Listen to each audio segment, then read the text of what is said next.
Today is October 13th, 2020. Who are we speaking with? The incredible DJ Jason Brooks. I love it. I love it. Tell me about yourself. Well, my name is, I have 50 different names. Jason Brooks. People that grew up with me, they call me Jace. Some people call me some other nicknames that I won't answer to anymore because that was another lifestyle. Some people know me from Soul Providers, know me from Spinning Records. They know me from a whole bunch of other production names.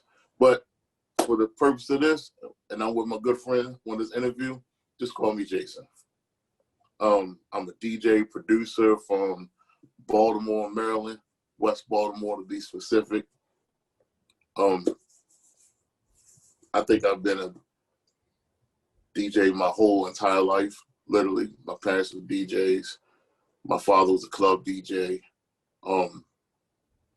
And I'm living my dream, traveling the world, playing music for everybody and just enjoying life. That's awesome. Let's start from Baltimore. Baltimore has, actually, let's start from a different way. What is house music? To me, house music is, we keep in mind I'm a little bit older. So to me, what I call house music, or we call it club music, back home in Baltimore, is this music they played in, more underground music that they played in clubs, you know, a spinoff of disco. I know New York calls it one thing, and Chicago might say something else, but where I'm from, that's what house music is to me. And then what is soulful house? Soulful house is a awesome style of music that people love and dedicate themselves to that doesn't make any money. But it's I mean, this is what it is. It's just soulful, the vocals or the instrumentation of it. It's just those, you know, I try to explain that in every interview, and I think it's just one of those things you just know what it is when you hear it. That's what it is. You just know what it is when you got to feel it. It's not, actually, I don't even think you hear it. You just got to feel it. If you don't feel it, you know, you don't, I don't know, you're a robot. If you don't feel it, you're just a robot. Let's talk about Baltimore. Baltimore has a very unique sound and style of house music that differs from New York and Jersey.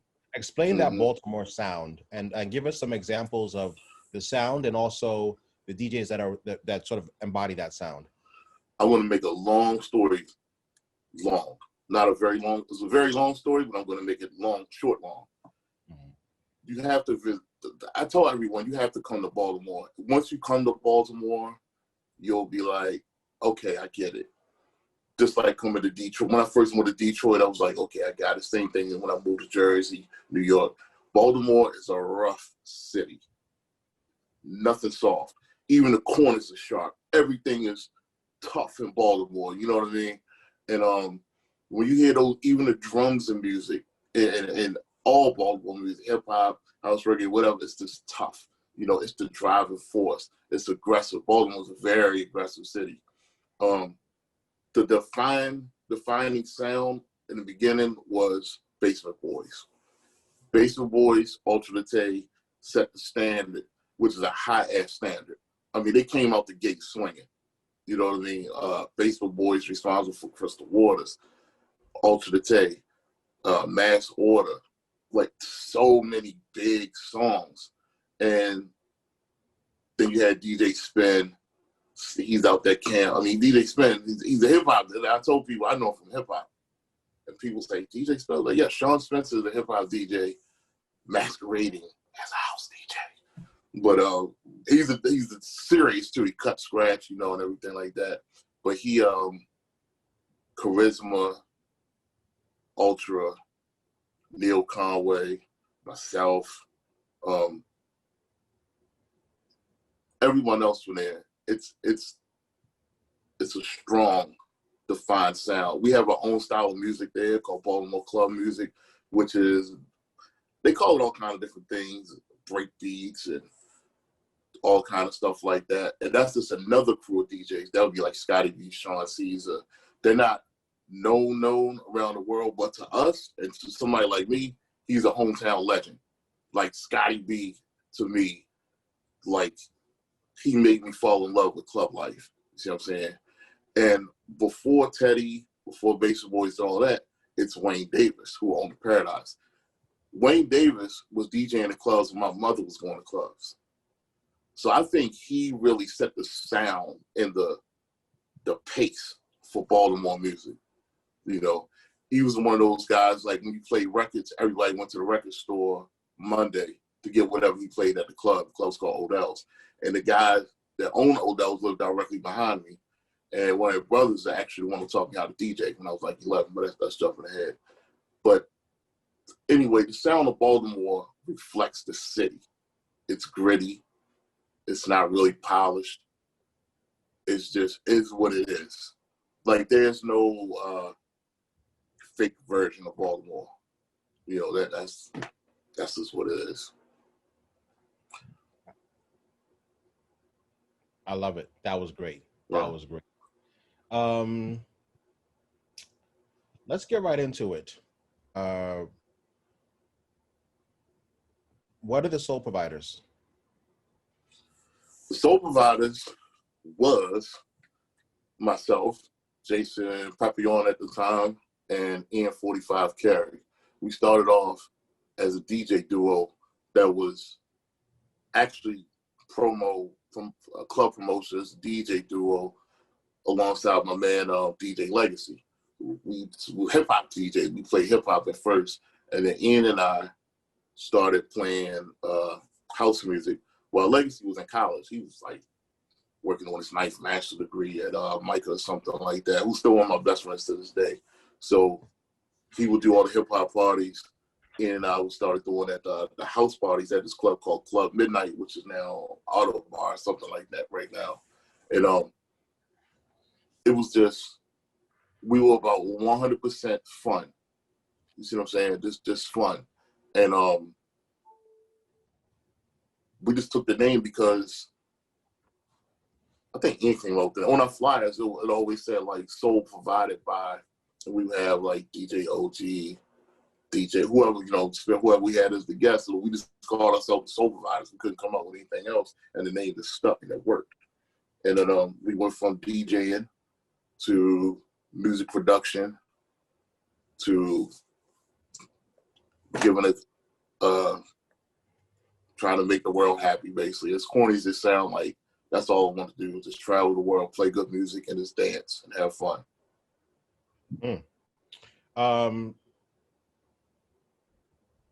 You had a number of hit records.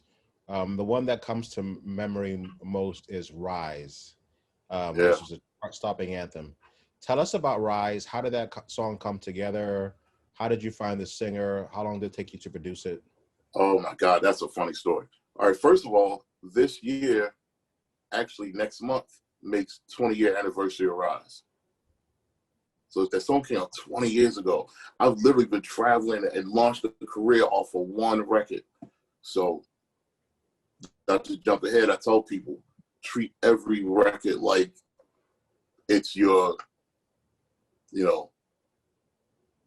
50 Cent in the club, you know what I'm saying, or whatever. Like, you treat every record like it's gonna be your biggest record ever. So Ian and I with DJing, we say, man, we can get more money and better gigs if we make music. I've been making music since with my homeboy Mike D. I used to rap, so we used to make our own beats with me and Mike D, Mike Dixon back in we was like literally like 12, 30. I had a paper route buying DJ equipment, and so, we make a little hip hop beats, stuff like that. It took a break from that.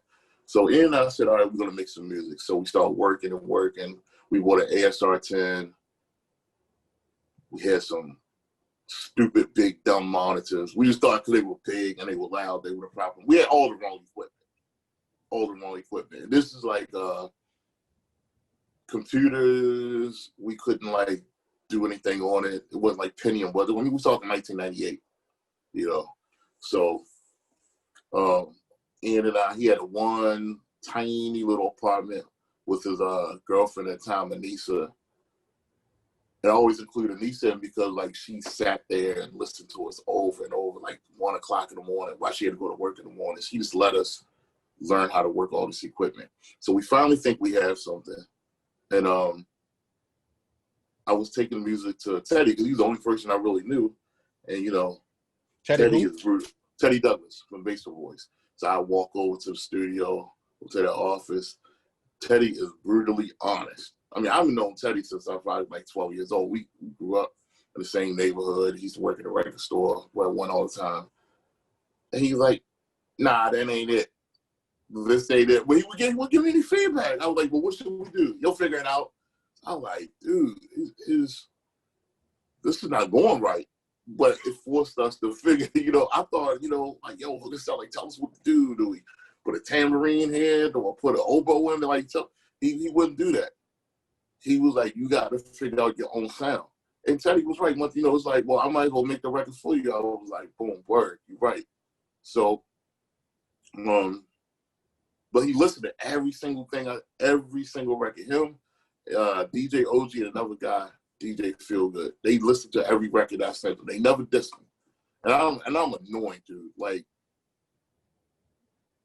I'm talking like 22-year-old Jason was really annoying, very aggressive. Like, yo, listen to my shit now. You know what I mean? Like, I'm that guy. You know, and I'm coming out the hip hop world. You know what I mean? I'm coming from the street too. So, right. But anyway, we made this little instrumental record. This guy named Bernard gave us the sample. Keep in mind, we're from Baltimore. Ian was working at a record store called Music Liberated at the time. And Bernard was like, yo, you should sample this record.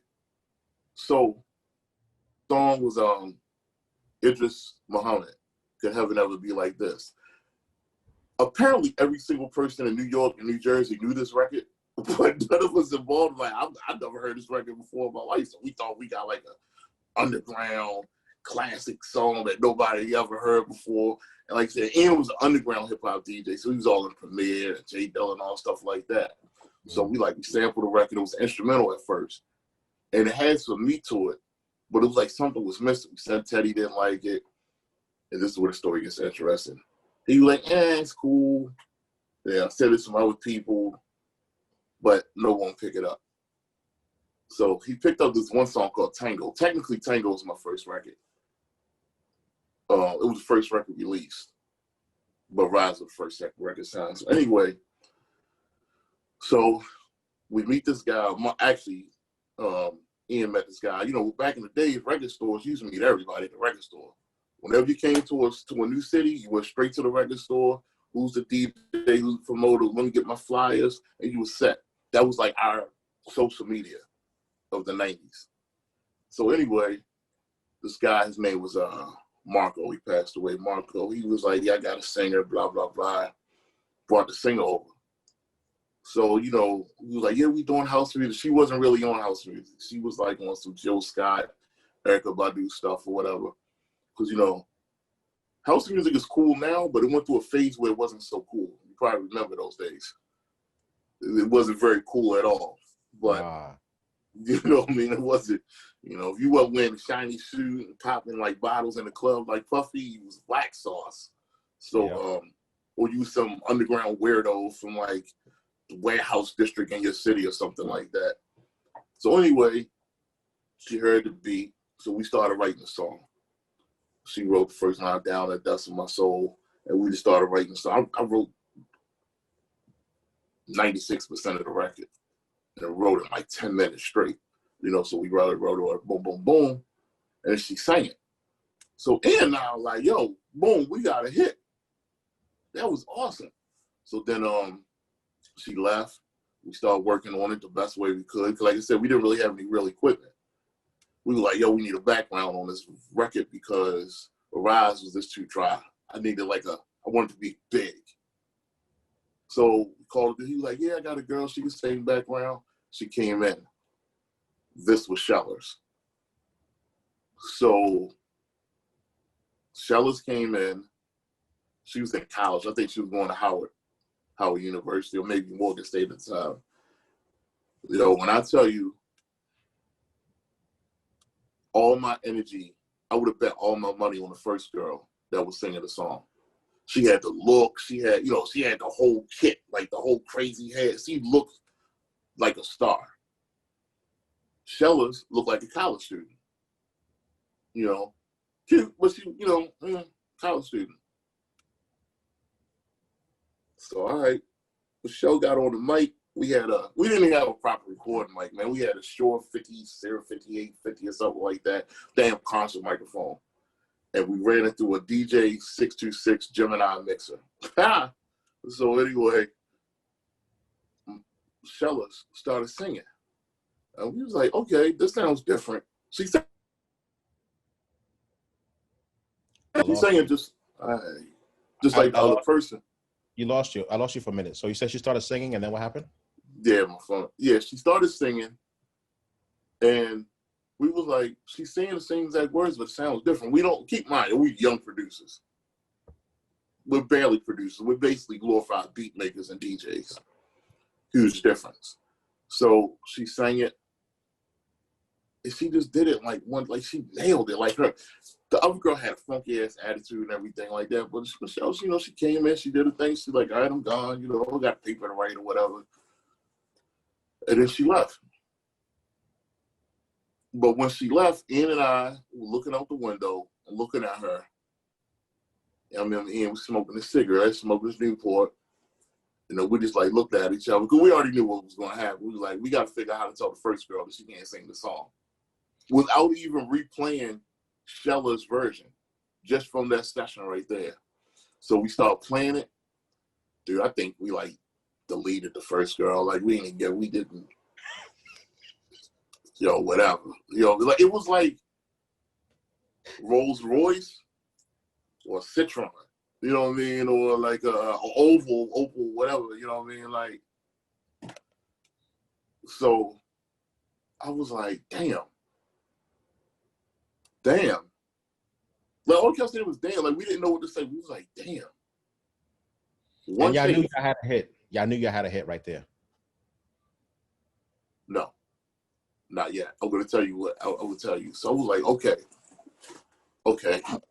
So Ian did his. I didn't know how to work anything at the time, a little bit, but he put it together and everything like that. And I remember when she did the background, she was like, rise, rise. And then she was like doing different voices of Liz. I was like, oh my God, it's like Stevie Wonder.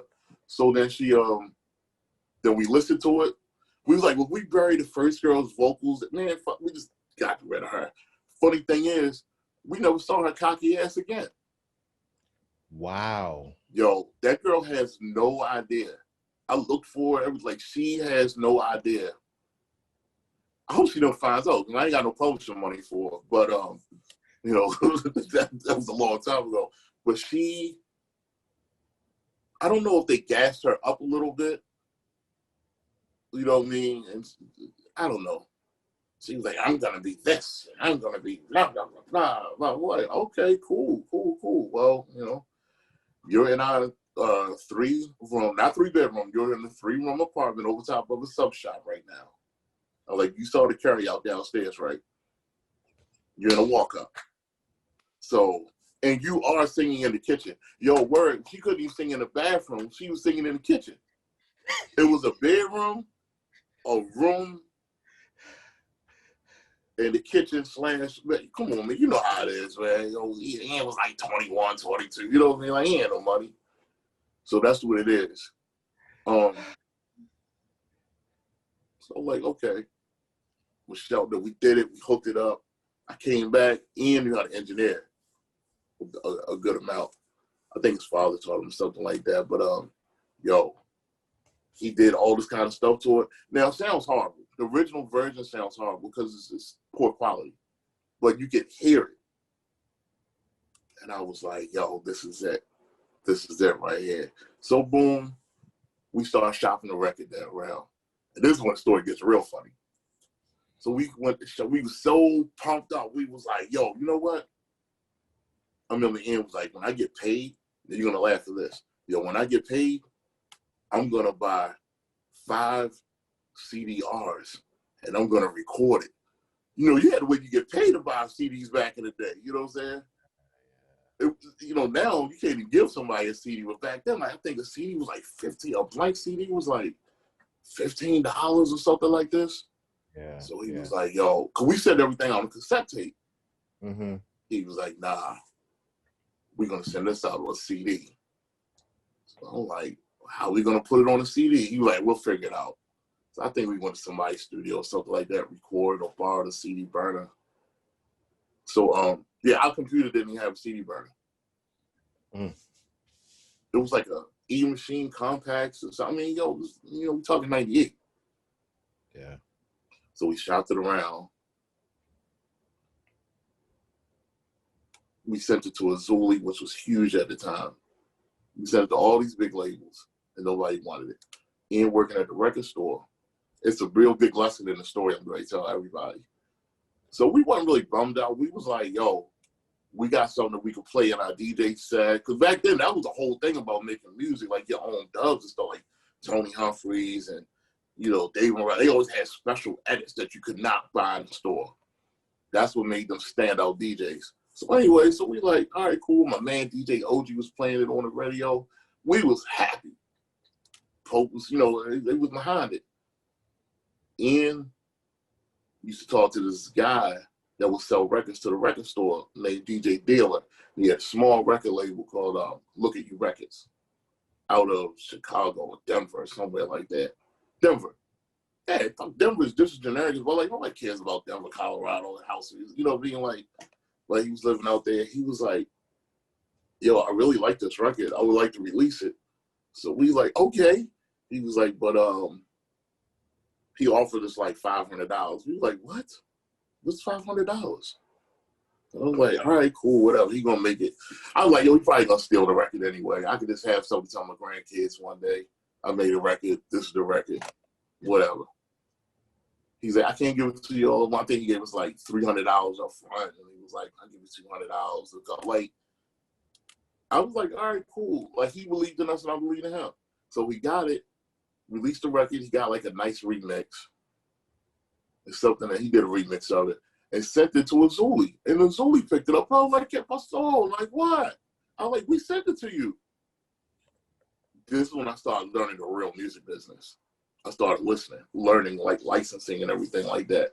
So Azuli picked it up, and there was no Facebook, no Instagram, no MySpace. I think you had AOL Messenger at most. That was about, or was it IQC or whatever it was called, something like this?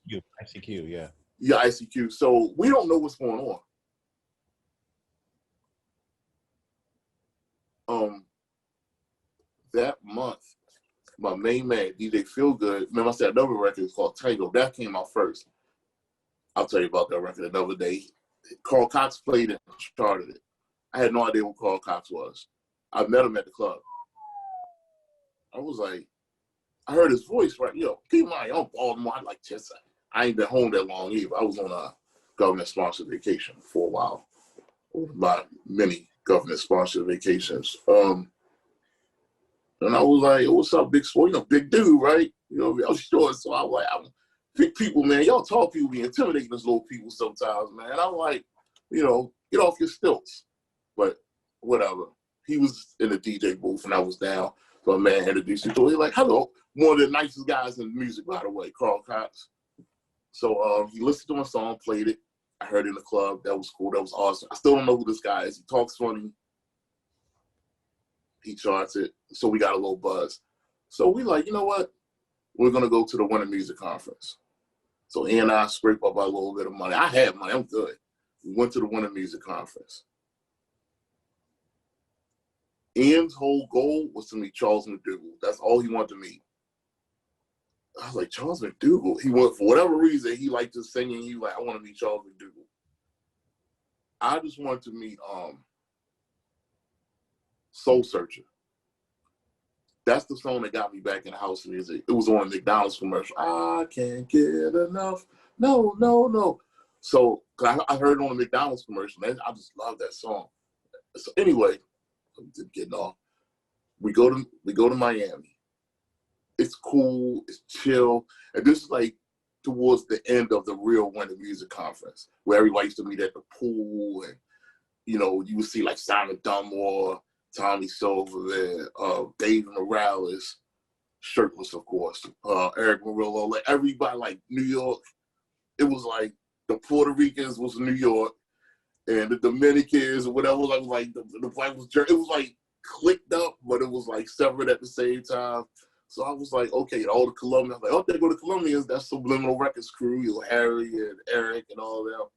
So I was like, all right, damn, this is pretty nice. Then all the British people were coming over and from all over the world. It was just nice. And I met a guy. He's like, yo, you from the Soul Providers, right? And I'm like, yeah. It was at Georgie Fortune from Chicago. They were having a record plant. They were having a party. And the party had free food. You know, when the music comes, a lot of people down there broke. So I was like, yo, they got free food, they got drinks, they got this, and that. Like, this party's lit. So anyway, I'm talking to this guy, and I'm like, yeah, like, how do you know me? Because like I said, there's no social media, our faces weren't on anything. He was like, yo, that Ride song is huge. That's gonna be a big one. I was like, Rise. Cause keep in mind the song came out, we signed it like 7 months ago. I haven't heard it. Cause remember, they didn't play house music in America at this time.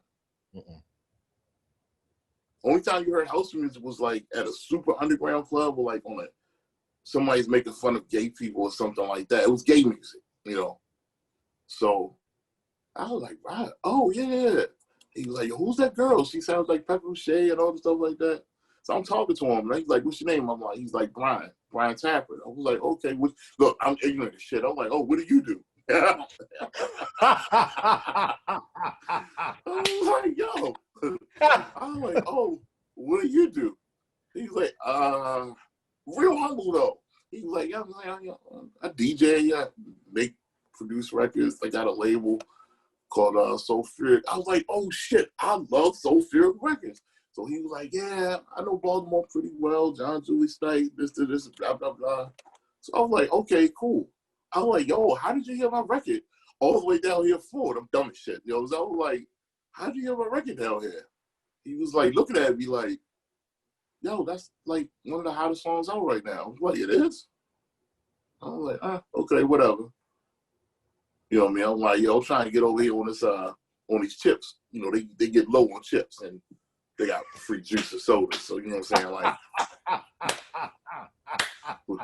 you know, like, I mean, like, yo, nice talking to you, but the chips, you know, the chips.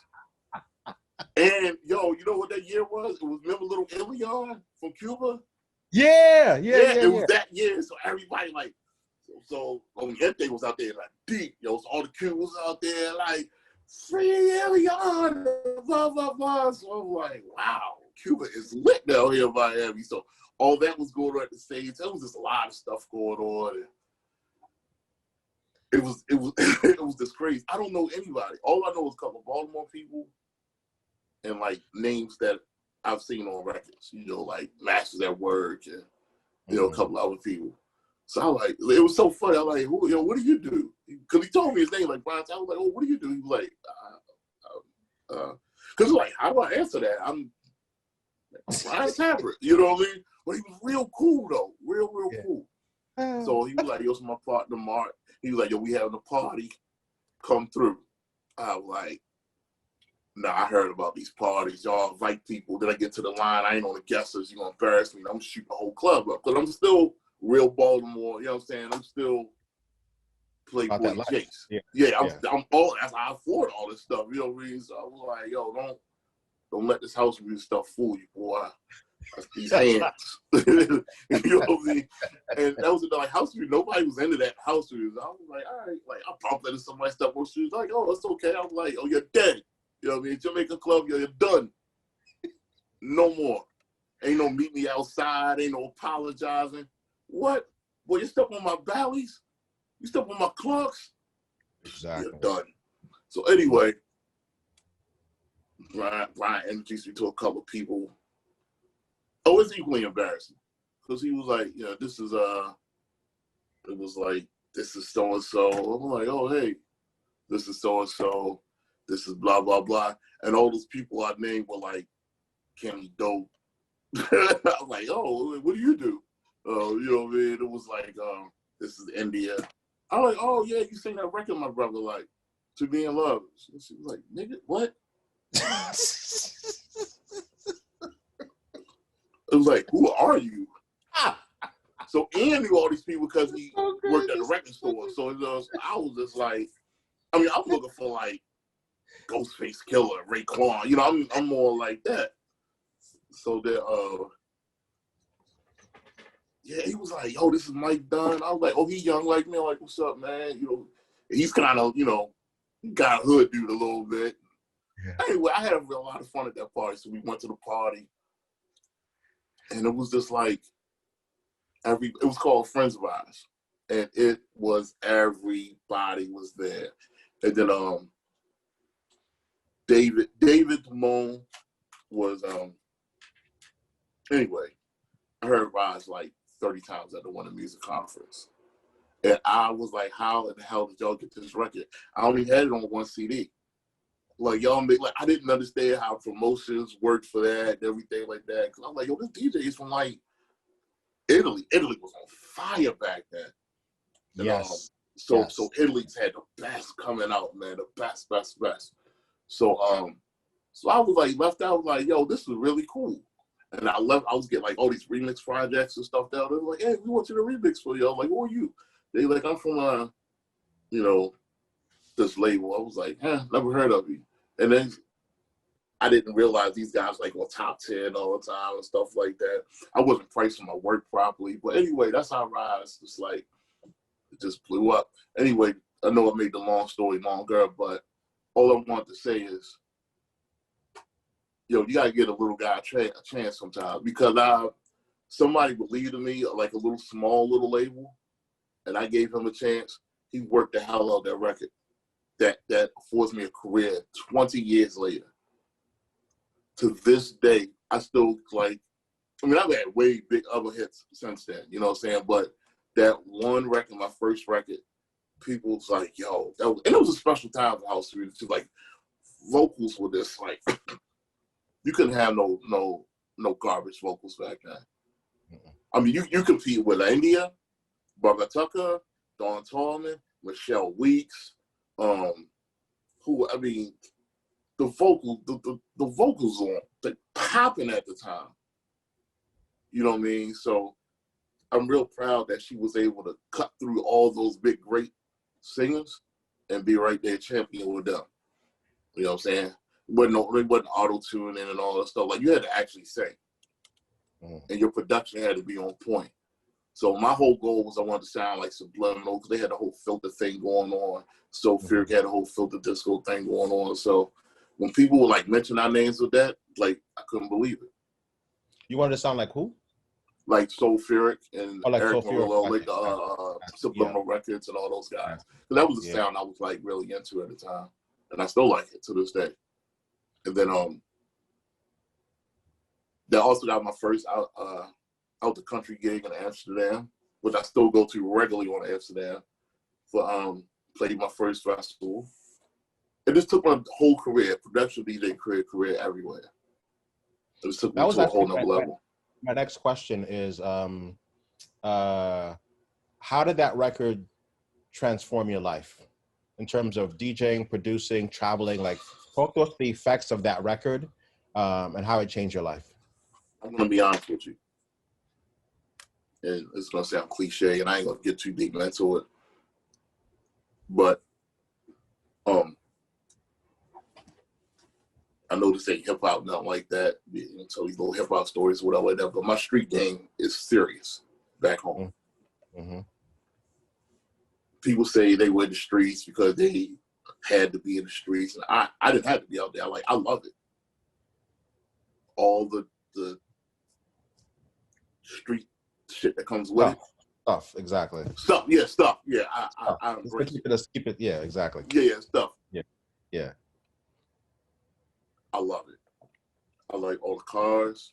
I like all the little pretty light-skinned girls with baby hair. Mm-hmm. I like all the big jewelry I had. Like, I love, like, I'm a hood superstar. And it's addictive. You know, that game is addictive in many different ways. The power, the money, the drugs, you know, the abuse or whatever like that. That record totally saved my life. And I know it sounds corny, I know it sounds stupid or whatever like that. Every day I would become more and more into the studio. I would spend more money on equipment. You know what I mean? Like, I would get a call for something else, and I was like, yo, I can't even do it. Luckily, I had money. I didn't really struggle. You know what I mean? So I had money already. Like, not like most producers. Like, I remember back in the day, getting a pair of 1200s was like, I look at these kids now with controllers at like 15. I was like, dude, you know how hard we had to work? I had to wash dishes and paper route, and I was a busboy. I had to get my little turntables, and they were not like high-end turntables at all. Mm-hmm. But anyway, that one record, like it gave me confidence and on another level that I never had confidence. I've been making music and rapping forever, but I just never had the confidence to pursue it like on a big level. I know I'm good. I'm still good. But nobody want to hear me rapping now. I'm old. But that one record drew me further and further away from the street, further, and the more my friends kept getting shot, going to jail for longer and everything like that. And then I realized this is where I need to be. You know what I mean? This is it. Because I was like, I got my one gig overseas, and I was like, oh, that was awesome. But then I got another call. I thought that was just going to be a one-time thing. Then I got another call, and another call, and another call. And it's like, I don't have time for the streets. You know what I'm saying? I got jammed up something very stupid, and I deserved to get in trouble for it. And that was my wake-up call. You know what I'm saying? And everybody was like, that's what you get. You don't have to prove. You don't have to keep it. It was when keeping it real went real wrong. Mm-hmm. I was given this dream career, and then it was taken all away from me because I wasn't respected. And that's just the truth. Doing stupid stuff, trying to show my people I still got it out there. You know what I mean? Like, it's stupid. But anyway, that one song gave me the confidence to write more songs. All the Soul Riders records, most of them I wrote myself. Like the Robin Rush stuff, the Colonel Victorian stuff. And then, they go gold and they went platinum. It just really gives you confidence. Like, yo, I could do this. The money was there, but the funny thing about music, the money doesn't come till later. So, like, my first publishing check was like So I got my first publishing check for, I didn't have that many songs out yet. So you usually get publishing checks, like, in the States. We get them 4 times a year for domestic, twice a year for international, for songwriting, production. So you have to be registered with, an agency, like ASCAP, BMI, or CSAC, something like that. So I got my first check. And I remember opening it up, and I was in the kitchen. It was $1.48. And I was like, it was cool that I was acknowledged. But I was like, $1.48, like, I think value meal back then was like $3.99. I couldn't do nothing with that. And I got slid within. But we would get money off record sales. Because, you still had physical records back there. Mm-hmm. So at that point, like, I was still getting real sales checks. And I might have got, like, I don't know, $30,000 at the time, whatever. Like, and that's cool. It was like, split with DJing. So the money is decent. Like, I never had a full-time job. I was a counselor for the school system for a little bit. I lied. Got this job. Because I really was trying to be a good person, but it just didn't work out. But I got a job for the school system back home as a crisis counselor. And I remember I quit that job. I was like, you know what? I'm going to make this a living. I treat it like a real business. I just wasn't releasing random music. Like, I treated it like a real business. Ian and I went to work every single day at 10 o'clock, Monday through Friday. Wow. And like Monday through Thursday. Because usually we will fly out Thursday night and go to whatever country we're going to. But anyway, we tried to keep it like a nice studio schedule and everything like that. And we just run out a little late. But anyway, I got my first check. It was $1 and some change. And I was like, oh, that's cool. I got my next check. And it was like $3 and something. I got the third check. And it was $18,000. Wow. I was like, cool, what? I thought it was a trick. The Uncle Sam was trying to jam me up. I kept looking at the check. I was like, 18,000. It said Soul Pro publisher and everything else. I was like, okay, cool. That's awesome. Call Ian. I didn't even tell him how much it was. You know, Ian went and bought a Audi the very next day. I was like, dang, you couldn't even let the check clear all the way, could you? But, you get tired of being poor, man. He's poor for so long, and him and his girlfriend, they got their little apartment together and everything. Because when I met Ian, he had literally eight roommates. Yeah, he came up. But anyway. How'd you guys meet? How did you and Ian meet? On Grindr. Yeah, I'm joking.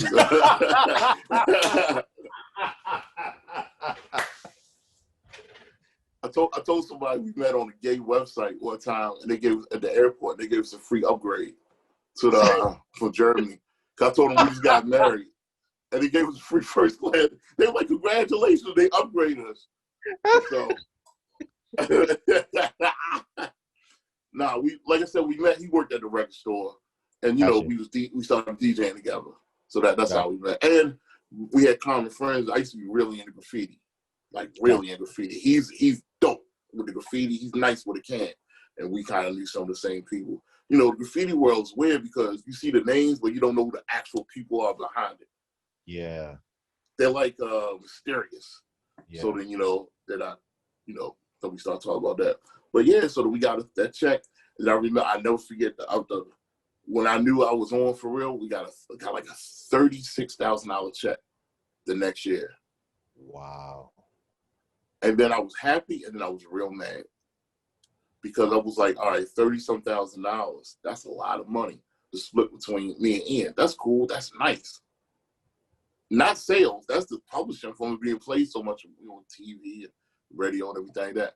But then I remember that the contract I signed, this label got half of it, another label got half, another label got half, and another label got like a quarter. So that $30-some thousand check really should have been $100-some thousand if I would have known the music business better. So that's what got me really interested into the music business. The best formula to be successful in music is to be creative, but also be business smart at the same time. You can do something because you love it and you're passionate about it, but it ain't making no money. It's like you're going to be doing your passion and your love up on a bridge on the highway somewhere because you'll be homeless. Let's go back to that. So why does Soulful House not make any money, by the way? I'm going to tell you why Soulful House doesn't make any money. So all you old heads or whatever, y'all going to start getting mad, whatever. I'm going to tell you the truth. The reason why Soulful House does not make music is, one, it's Black dominated, Latin dominated. We'll start with that. Number two is Black and Brown dominated. Number three is Black and Brown dominated. And I ain't saying I'm racist or nothing like that. I'm going to keep it real. You know what I'm saying? The other thing is the main people behind it are just super passionate about their music. I've been in studios with people. Let's take my good friend, the one I met through David Tabone. He'll be working on a song. He's sitting there for 15 minutes on a tambourine. I'm like, dude, put the tambourine in the song. Let's go. But I just need the right tambourine, just the right shake.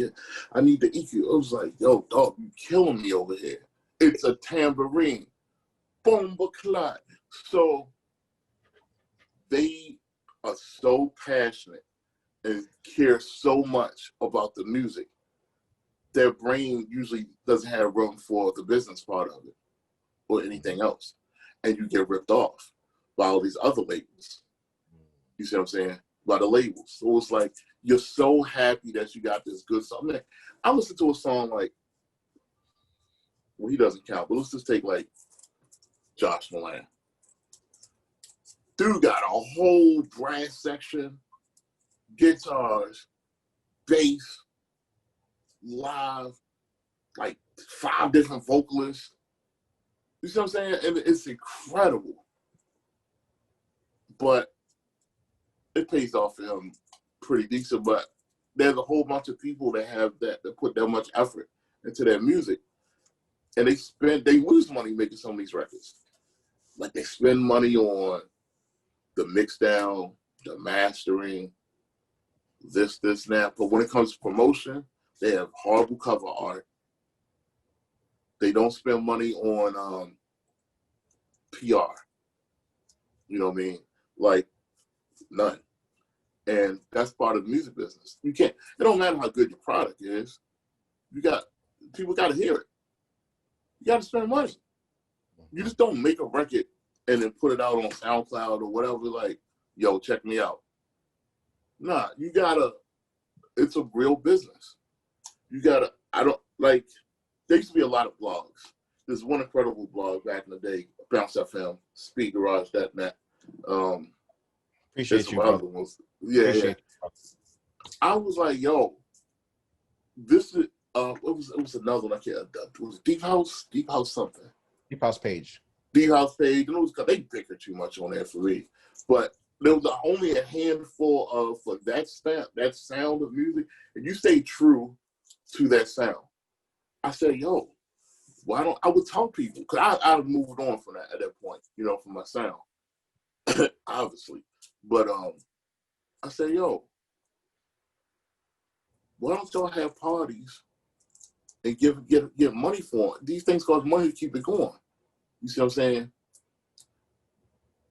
Like, there used to be a site called what'spoppin.net. I don't know if it's still around. What's Poppin'. You know, promoters would pay them, come to the club, take nice photos and stuff like that, and push and blast it on the email. So it was like, yo, this is what's going on at Club Speed or the Tunnel or whatever, you know what I mean? It was like, yo, that gets me going. But Soulful House guys were always like, you should just do it because you love it. I was like, yeah, I should have this free house that I have right now because I love it. But I got to pay my mortgage company. Jason Manhattan was like, yo, give me my Skrilla. You see what I'm saying? Another thing about problem I had with Soulful House music, it hasn't changed. It really hasn't changed that much. I'll hear a song from I was playing what was that record? Urban Soul, Rolling Clark. All right. I was playing that not too long ago, and somebody thought it was a new song. I'm like, nah, dude, this record came out like literally before you were born. And she was like, oh, it's still like they're stuck in that era. It still sounds like that. And I think another one more problem that I had with like soulful guys, for years they was all on like, will Tony Humphries play this? I don't care if you play it or not. Me and Tony cool, but it's like, yo, they have 30,000 DJs out here. Mm. Yo, you think Louis will play it? Don't know, don't care. I mean, I hope you play it, but, you know, I don't make records for one person or like a handful of DJs. Mm-hmm. I make records for the floor. If you make music for the people, the DJ is going to be forced to play it at some point. Like everybody keeps saying, I want to hear this record, I want to hear this record. So you be like, let me go find this record. You know what I mean? And even if he doesn't love it, he's like, all right, this is cool. I'm working on my set. Everybody else want to hear it. That's what DJs do. You know what I'm saying? But as much as I love soul, like you'll always find me in like underground house parties all the time. I might have a fur coat on or custom made leather or, you know, pull up in a Bentley. Yeah, I'm real flossy. You know what I mean? But I just don't fit in with the whole underground house lifestyle. I just love the music. And I like to dance and I like to see people happy. But that's my main problem. They don't do proper business. Soulful house people don't do proper business. Mm. So much talent, so much music. The singers, oh my goodness. I said, this lady is singing her face off. And you want to give her $75? The lady that cleaned my house makes more money than that. And she just do the kitchen and the bathroom. She deserves a lot more, but that's another story. But the kitchen's filthy. I think I'm an Iron Chef, so you know, sauces everywhere. But you know what I'm saying? So like, it disappoints me, it angers me so much. I'll look at the effort that they put in making a record. Then I'll look at the flyer art. It's just horrible. The aspect ratio. You know, you could pay somebody $25 to make your cover art or a flyer. Get a college kid. Get somebody on your team like a college kid in graphic arts or somebody just like doing it. So, you know, you can do that. Like, you don't have to spend a ton of money. Mm-hmm. Mm-hmm. You know? Talk to me about, very few people have experienced what you have in terms of being an international touring DJ. Talk to us about that experience and about that lifestyle. What is that like to be flown out first class and to go to Amsterdam, Portugal, London, and the people that you meet and the lifestyle? Talk to us about that experience. I just wanted to be a DJ since I very first saw Grandmaster D and Jam Master J DJ at the Fresh Festival. That's how old I am. My mother took me to a concert, and I was like 10 or 11, and I was like, all right, I want to be a DJ. Because they would rock the whole arena. I didn't even think about DJing overseas. Mm-hmm.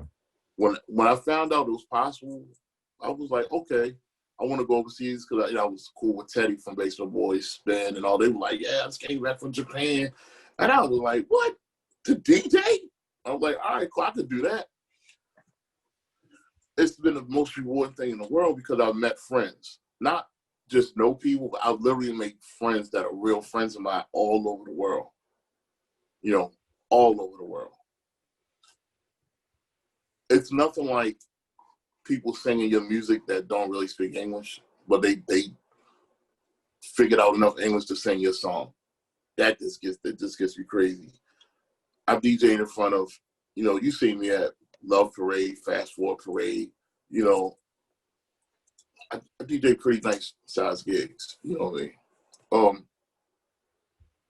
I also get to learn what music is going on in other places. I just get to see the world differently.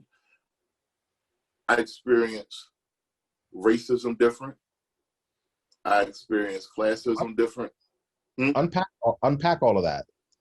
So, for instance, I'm an American. I don't know if y'all notice or not, but eyes colored.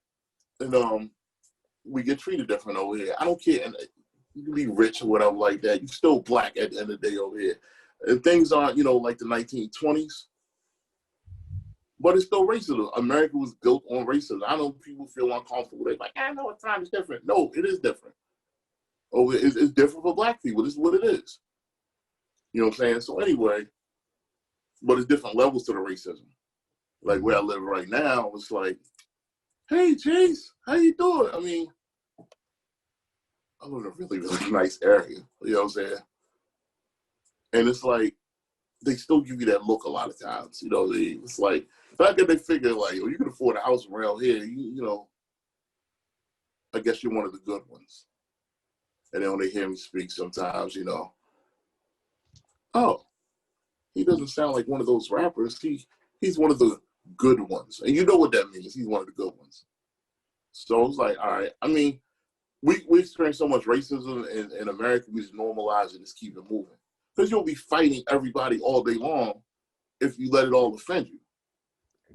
Exactly. You know what I'm saying? You talked about classism, experiencing classism different. Talk same about that. Same thing with classism. Yeah, same thing with classism. So for instance, like I've been, I don't know how many different colleges. I'll take for school out of my own pocket. I've been to so many schools, but I've also been on government-sponsored vacations. Holiday. Yes, holiday. Free room and board and everything. When you introduce yourself as Jason the ex-con or Jason the, you know, theology school student, so like you get treated differently. You see what I'm saying? Depending on where you see me, and I tell you, I'm very extreme. You might see me with my cousin getting the car service at the Rolls Royce dealership, or you might see me getting a cheesesteak over there in the Bronx somewhere from Poppy. You know what I mean? The Oklahoma. So I'm growing up like me. I love it because I can go in all different kind of worlds, all different worlds. You know what I'm saying? You know, you want to get a proper Jamaican beef patty, I'm gonna tell you where to go. You know what I mean? You want some good Italian food, I'm gonna tell you where to go. You want to get a suit, you want to look nice, you want a nice suit, I'm gonna tell you where to go get a nice tailor-made suit. You want some sneakers, I'm gonna tell you where to go get your sneakers. But so I don't know if anybody knows we have a president that's supposed to be really rich. The dude has no class. So I'm saying money doesn't make you upper class or lower class. It's just who you are, how you carry yourself, and everything like that. And people assume a lot of things just when they meet you. And I noticed when I went to Europe a lot, it wasn't necessarily, oh, he's black. It was kind of like, oh, like who's he with? Who's he traveling with? Or how did he gain entry into this circle or stuff like that? You see what I'm saying? And I'm my own man. I'm a traveling man. I travel by myself. You see what I'm saying? I don't need no okay or no passport, no stamp from nobody. I'm going to be me. I don't switch my voice up. I got a potty mouth, but I try to clean that up. No way, you know what I mean? Like, I just try to be regular. You see what I'm saying? And people that maybe here in life, like, I don't want to call them low level, you can see when they're trying to put on and try to act like they're more than they are. You know what I'm saying? Stop doing that, people. We see right through you. You see what I'm saying? Like, just don't, like, I meet somebody. They like, oh, Yaman, Jamaica, Mango. I'm like, yo, you being real offensive over here right now. You know what I mean? Yeah. You know, oh, yeah, Africa, right? Kenya, yeah, Weem Away, Lion King, you know, Chaka Zulu. It's like, I'm like, yo, you just named like 9 different countries in Africa. It's not like one state. It's a huge continent. Exactly. So don't discount me. Just see who I am, what kind of person I'm in. You're going to like me or you're going to not like me. You see what I'm saying? Most people like me. But if you're trying to figure me out and put me in a box, you ain't going to like me because you just can't figure me out. So just traveling around Europe, I see the racism was more different. It was more classism than racism over there. You see what I'm saying? That's a great depending on, like, yeah. Talk to us about, you've traveled around the world. Do you have a favorite place to travel to? Amsterdam. Absolutely. Everybody loves Ibiza. I love Ibiza. I had some of the best memories of my life in Ibiza, but Amsterdam, because that's the first place that booked me. It's like I have real friends over there. We had a place over there for a couple of years. And me and Ian split up. Ian and I split up. He lived over there for a couple of years. Like, I just love the freedom of Amsterdam. I like that they have their own sound. They're really innovative. Their parties are incredible. They put a lot of effort and pride into their events. All the Tomorrowland, all those Sensation. festivals. Like, it's a lot of work to pull those festivals off. A lot of work. I have to say, I really appreciate when you look at the effort and the design and the style and the sound they put into those festivals. Lighting, everything. Lighting, it doesn't compete at all with anything in the States. I mean, now you have the big festivals, but back then, 20 years ago, those producers are Dutch people that come over here doing, like, Tomorrowland. That's my old man, just like ID&T. Yeah. Station White, you know, you got EDC and all stuff, but they're the kings of festivals. Even Queen's Day, King's Day now. You know what I mean? Like, and Dutch people just love to party. Don't give Dutch people 10 minutes of sunlight. They're gonna work that little, like, because it rains every day over there. So, man, they get about 2 hours of sunlight, they're gonna break out into a party over there. So that's how England used to be. You know, England rains all the time. Well, they get like 2 days straight of sunlight. Whew, they're ready to party. Two side questions. Why did you and Ian break up? Or is that a bad conversation? You don't want to talk about it? No, I don't talk about anything. And to be honest, what it is, I did something real stupid. What I alluded to earlier, real stupid. And I was on trial for like 3 years. 3 years. And it was like they're really investigating. So when they started investigating me, they're gonna start investigating Ian. Ian's an innocent person. He's just my partner in that one thing. You know what I'm saying? He worked hard. He deserved every dime he got. I didn't want them to start investigating more into him and associating his finances with my family, you know. And I did a real manly thing in the split. I didn't tell him at the time. I didn't know what was going on. Plus, I was being angry. I was short with everybody. I was just really pissed off. I'm going to jail for the rest of my life. You see what I'm saying? like literally the rest of my life, two life sentences actually. And I just like, I'm mad at myself more than anything. So I wasn't like, I didn't really have anybody to talk to about it. And some kind of way I beat that case. But we split up. Gotcha. Also at the same exact time, cause I just didn't want him involved in that. You know what I mean? He didn't even know about it like that almost 10 years later. And I finally told him what happened. I think if you're really about that life for real, you got to take them punches by yourself. You know, I'm the famous DVD, Stop Snitching. I'm on that DVD talking about like I did it, so I got to deal with it. Nobody else. I ain't gonna put it on nobody else. I ain't gonna tell nobody else. Some people say it's stupid. I say it's, you got to have some kind of honor as a man. And then also another thing was, I wanted to expand. I wanted to make a record label like a proper record label. I wanted to like really, really push Robert Rush. I wanted to sign better artists, make more videos, and because at the time I was with Spinning Records, we were doing a lot of stuff with Spinning, and I saw how they operated. And I mean, the beauty of Spinning, they're not DJs, they're not producers, they were businessmen. You see what I'm saying? And another problem I had with like these indie labels, like they just had these labels to promote themselves. You can do that, but at the same time, it's like you got to separate yourself as a DJ, yourself as a producer, yourself as a record label, yourself as a husband, yourself as a wife. You know what I mean? Like these are all the same, but all different versions of yourself. You can't be selfish. If you got an opportunity to sign somebody and make, the more money these other people make, the more money you're gonna make. The bigger that record gets, the bigger you get. You see what I'm saying? And he just, for whatever reason, he just could not. I think he was so comfortable with the way things were. You see what I'm saying? I lost you. Hold on, my battery's tripping. He was so comfortable with the way things were. Mm-hmm. That just worked for him.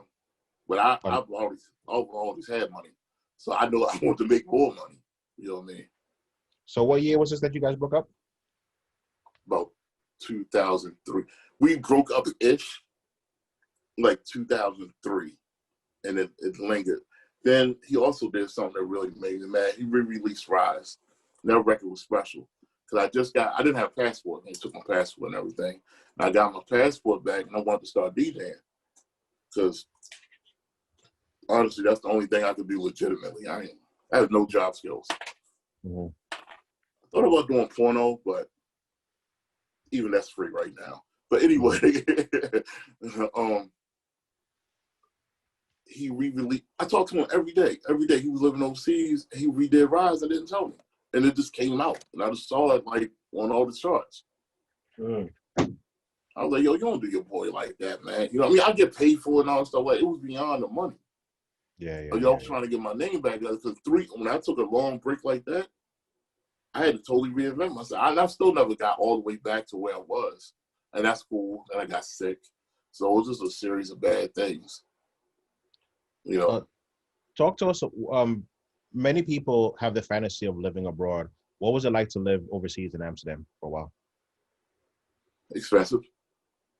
And you have, like, I don't have, like, wife and kids, anything like that. So I'm just, like, real free. I can just do whatever. I'm a papillon. I'm a real butterfly. You know what I'm saying? Like, I can just do whatever I want to do. But it's expensive. You know, real expensive. Also, and now speaking mainly to Americans have this concept in their head that it's the best, America's the best country in the world. It's really not.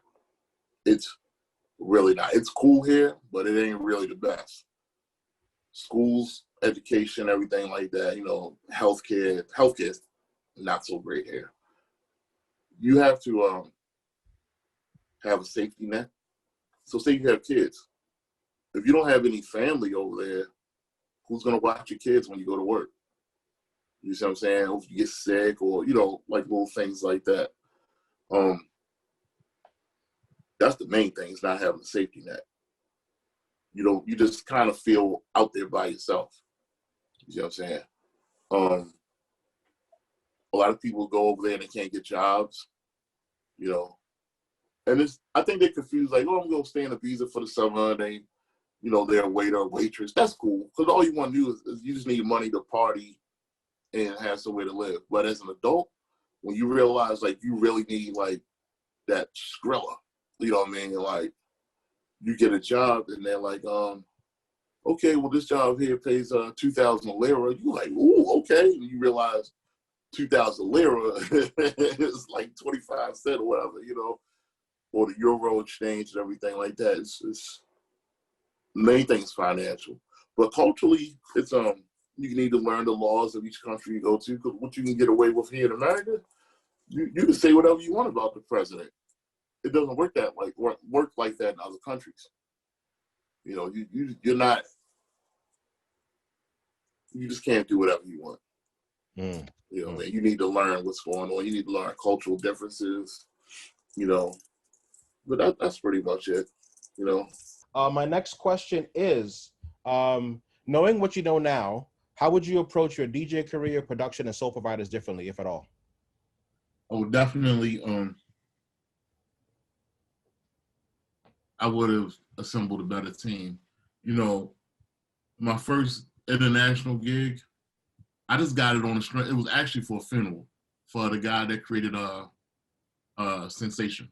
It's the one, like, if you get the ID&T book, it will explain about Sensation White and why they play Rise and Mojo Lady all the time, because that was his favorite song. He died. My very first international gig was his funeral. Really? I didn't know there's an ID&T book, you said? You said there's an ID&T book? Yeah, I'm gonna show it to you. I just happen to have it. I thought I had it. I had it right here the other day. They gave it away at the 2000. After the interview, take a picture, send me. I'm gonna try to see if I can find it on eBay. I want a copy. Yeah. They gave everybody that registered as an ADE. Like, I've been playing ADE since the very first one because they always book me or whatever.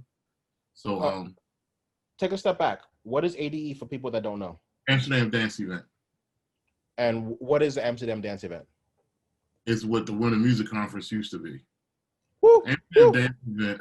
The Amsterdam Dance Event, I think, is the best conference going on right now because, one, it's in Europe. All the labels are represented there. I mean, every record label is represented there. It's not so much about the parties there. It's really about partying, but it's about the business. Like, I think the thing that killed the Winter Music Conference, there was so many day parties. I mean, it's Miami. Everybody wants to be out on the daytime at the Cleveland and the hotels and the beaches and nice music. I mean, it's just a sexy scene. But the ADE, Amsterdam Dance Event, is really about business. You know, Dutch are about that business. Germans are about that business. And they have they have like a couple of day parties. But the seminars are really good. All the symposiums are good. And it's just not based on DJs and producers and singers. I mean, bloggers, PR people. Like, I've learned a lot of public relations stuff just by going there. I actually go to the conferences, you know, to the symposiums. What else? And then you party, you know what I mean? It's and it's small. It's right there. It's kind of like Miami was cool because everything was contained. It's like right there on South Beach. Amsterdam is it's a small big city. Like, you can walk all over. So, that was always cool. I like that. I like that a lot. But my first international gig was for ID&T. I played at Club Midnight the week before for 200, whatever, some people. And the next week I was in front of 42,000 people. It was crazy. The thing this is why I say I would approach a little bit different. We went to the pay table and I just met Eric and Willow. And he came up to me. He was like, yo, I like this, blah, blah, blah. I was like, at the time, he was like my house music idol. So Green Velvet and Curtis, he was there as well. We hung out with him. We wanted to get paid. Yo, let me tell you something. I was like, not being cocky, but I was like really proud of myself. I went to go get my pay. And so I'm laughing back at it right now. And I'm not trying to sound arrogant, nothing like that. So I was like, Jason Papillon, sole providers. I came to get paid. Ian was doing an interview or something like that. And they gave me an envelope. They were like, your balance, and I was like 1,000. Back then they had the guilder. This was before the euro. So I was like 1,000 USD. And so, she was like, cross-reference, making sure she was checking. And Eric was right next to me. He kind of giggled a little bit, right? He was like, how much are you pay? I was like, I'll get my 1,000. I was like, yeah, boy, I got $1,000 out here. I ain't got to rob nobody this week. So Eric was like 16. He gave they like, of course we know who you are, blah, blah, blah, blah. And so he was like 16. So I was like, damn, you got $1,600? Keep in mind, it's me, Ian, and Michelle. So I was like, oh, you ain't getting that much more money than me. So I'm thinking he saw about $1,600. So Eric was like, it was like they put this big fat envelope, it was $16,000. I was like, yo. He was like, no. He was like, that's my balance. I was like, yo, what do you make? So he like laughed at me, like he like hit me over with soda. He like, yo, you gonna get there? You gonna get there? And so he was like, then we was walking back to the stage area. We talked for a long time, man. He was like, yo, you gotta get proper management, this. Like he knew what kind of person I was. He could tell right away, because Eric was kind of like me. He wasn't born, Eric a street dude for real. Yeah, he's about that life, yeah. Definitely about that life. So was about that life. So then he was like, treat it like a real business. I was like, I was already doing that, but that just reconfirmed what I was thinking, like, yo, treat this like a real business. Don't let nobody jerk you around. Learn what promoters and what agencies to work with. He like, just don't work with anybody. Because I have you doing stupid gigs. So I was like, okay. And also I remember, like my business model at the time was Basement Boys. They had a nice studio, they had an office, and they were running, they had accountants and stuff. Like they had a real staff over there. So I was like, I want to model myself after them because they were the biggest thing we had, in my city. And then I started talking to Eric more and more. He was like, yo, this is my money, but all this money doesn't go to me. He's like, I got an agent, I got a manager, I got a studio, I got to pay this, I got to pay this person. He was like, so don't use all that money for yourself. And people used to get confused, like, why y'all charge so much money?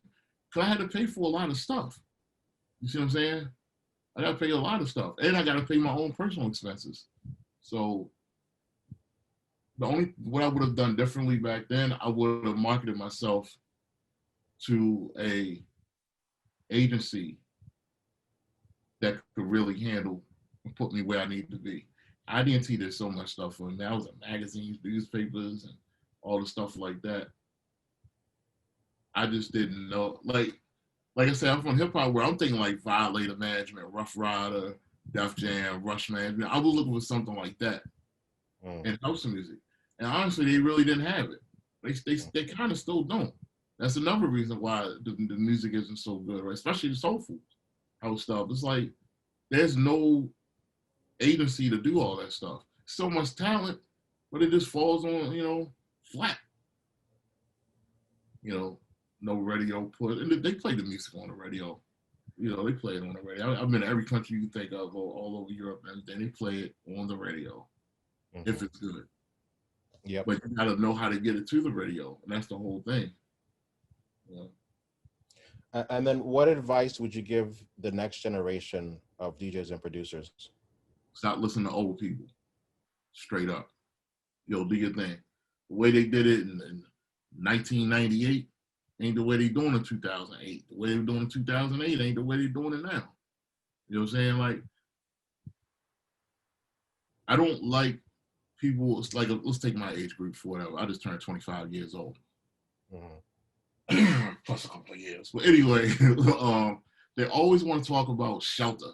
yeah, Shelter was this, Timmy was, yo, I don't care about that. You know what I'm saying? Like, they don't care about that. I don't even care about it. I was there. But, yo, how many rappers still talking about Curtis Blow? Oh, man, Curtis Blow used to get, we don't care. It's nice, it's cool. Don't want to learn about Curtis Blow, I go on YouTube and I look at it. This is 40 years later. You know what I'm saying? A lot of these old house heads that never made it, I'm going to keep it real, they ain't never made it. I mean, they ain't played past Bayonne, New Jersey. And they always want to talk about how it used to be. This, Zanzibar was this, and Twilo was this. But, yo, I don't care. These young kids don't care. So what I say to them, you gotta do what sounds good to you.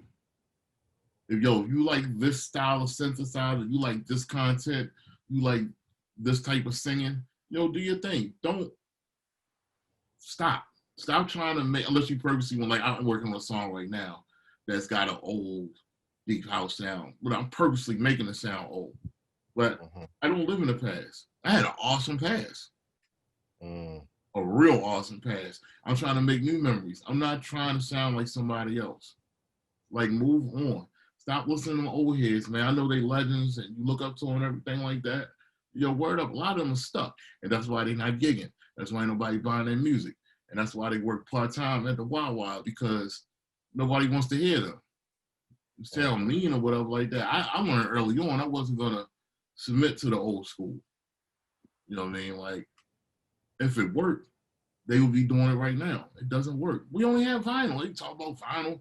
We made a ton of money with vinyl, but it doesn't, I think people sell like, 500 pieces of vinyl, 300 pieces of vinyl? What's that? It's not worth the aggravation for me. Even if this is not worth it. You know what I mean? The mailing and the postal and the returns, right? It's just not worth it. But a lot of people want to hang on to the old way things were. Young people just starting off. Don't listen to them. Don't listen. What's your most vivid memory of the Soul Providers? So it's like, oh, this is it. I can't believe this. I'm doing this right now. Ibiza.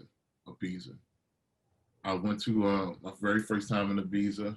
So back up. Tell people what Ibiza is for those who don't know. What is Ibiza? Ibiza is a magical place on a little island in Spain. You hear people say Ibiza all the time. I don't know if it has as much juice as it used to, but Ibiza is where summer songs were made. Songs were made in Ibiza. Like, whatever was a big hit that summer or that season in Ibiza, because you would hear the same song throughout the whole island. And there's reasons why that, because back then, we had vinyl. So you would go to Ibiza with your couple of crates of vinyl, and that's what you're playing all summer long. Unless somebody mail you some records or you go to one of the little record shops over there. But this is your secret weapon. And this is what you're going to play all summer on the island. And that's another reason why songs were made there. But I think the clubs were like €60. I forgot what club it was.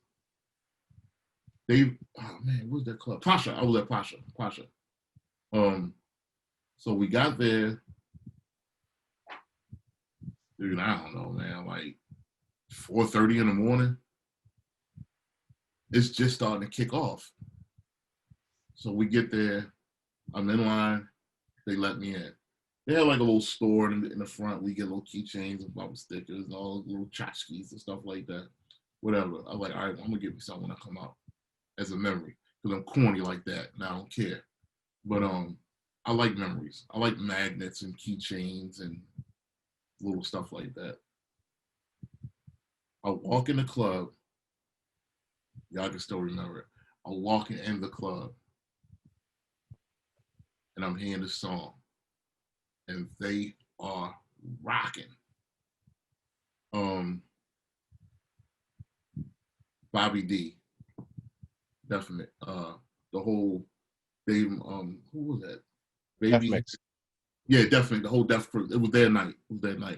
Club was popping up in there. I think at the point it was like 12,000 people there. And when I talked to one of the managers, he was like, "This isn't even crowded yet." I'm like, "It's 12,000 people here." I think it holds like 14,000, 16,000, something like that. So anyway, I'm walking in. I'm like, "Yo, that's one of my records." So my first time, the first club interviews, I walked in to the best club at the time to one of my songs. I was real proud of that. I looked over the DJ booth. I don't know any of those guys. I looked over the DJ booth and I sent them promo records. They had commercial copies. I was like, "Y'all bought my record?"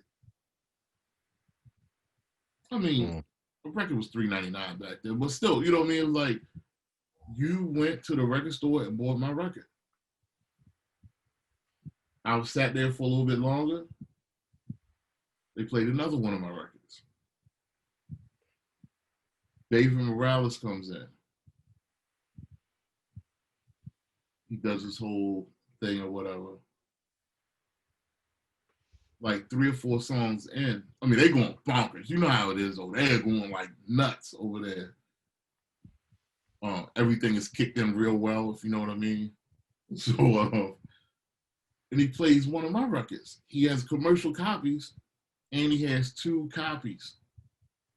He's like playing the vocals, and he's going into the dub mix, and he got through to. I mean, he's working my record.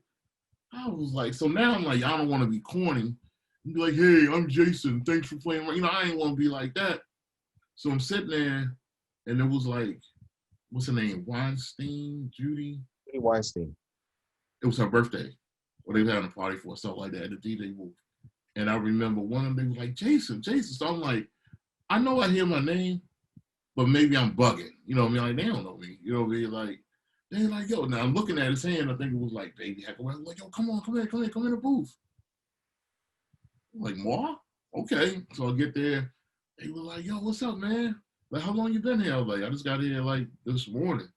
And I was like, "Yo, you know me?" They were like, "Yeah." I said, "Yo, you got all my records." I was like, "I send you promos." And I remember when he was like, "Yeah, you only send us one record." They were like, "We got to fight over who's going to take the record." Wow. I could have died right there. Wow. So I was like, "What?" So then David was, he was like, "Oh, yo, what's up, man?" He had a whole set at this record. At this point, I probably had like 8 releases and remixes out at this point. But he had like every one of my joints. He was like, "Yo, when I see you now, just pick it up and buy it." So now I'm like, I'm on pumped. I can't believe it. So I don't do drugs. I don't drink.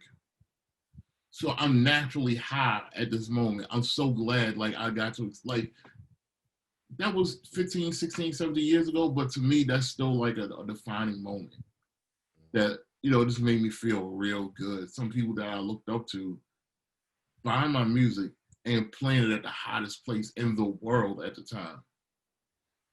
I had so much fun, man. I just danced and danced and danced.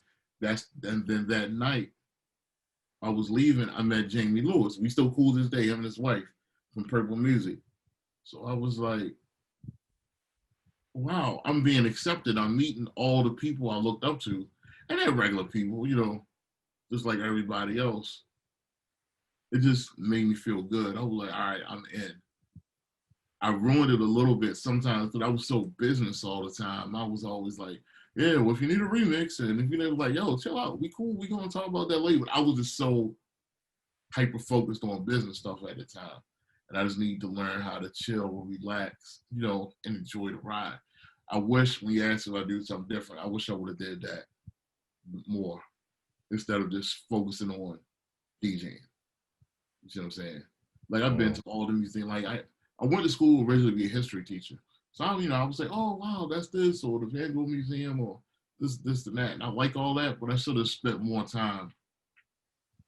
What did they say? Smelling the roses. I should have done more of that. You don't get too many opportunities like this where you get to travel the world on somebody else's dime. And get paid well to do it too. Very well. You know what I'm saying? Are you comfortable talking about your DJ fees, or want to keep that quiet back in the day? I wouldn't get that much. I would get like 7,000. I bet like 7,000. Well, keep in mind, it was 2 of us.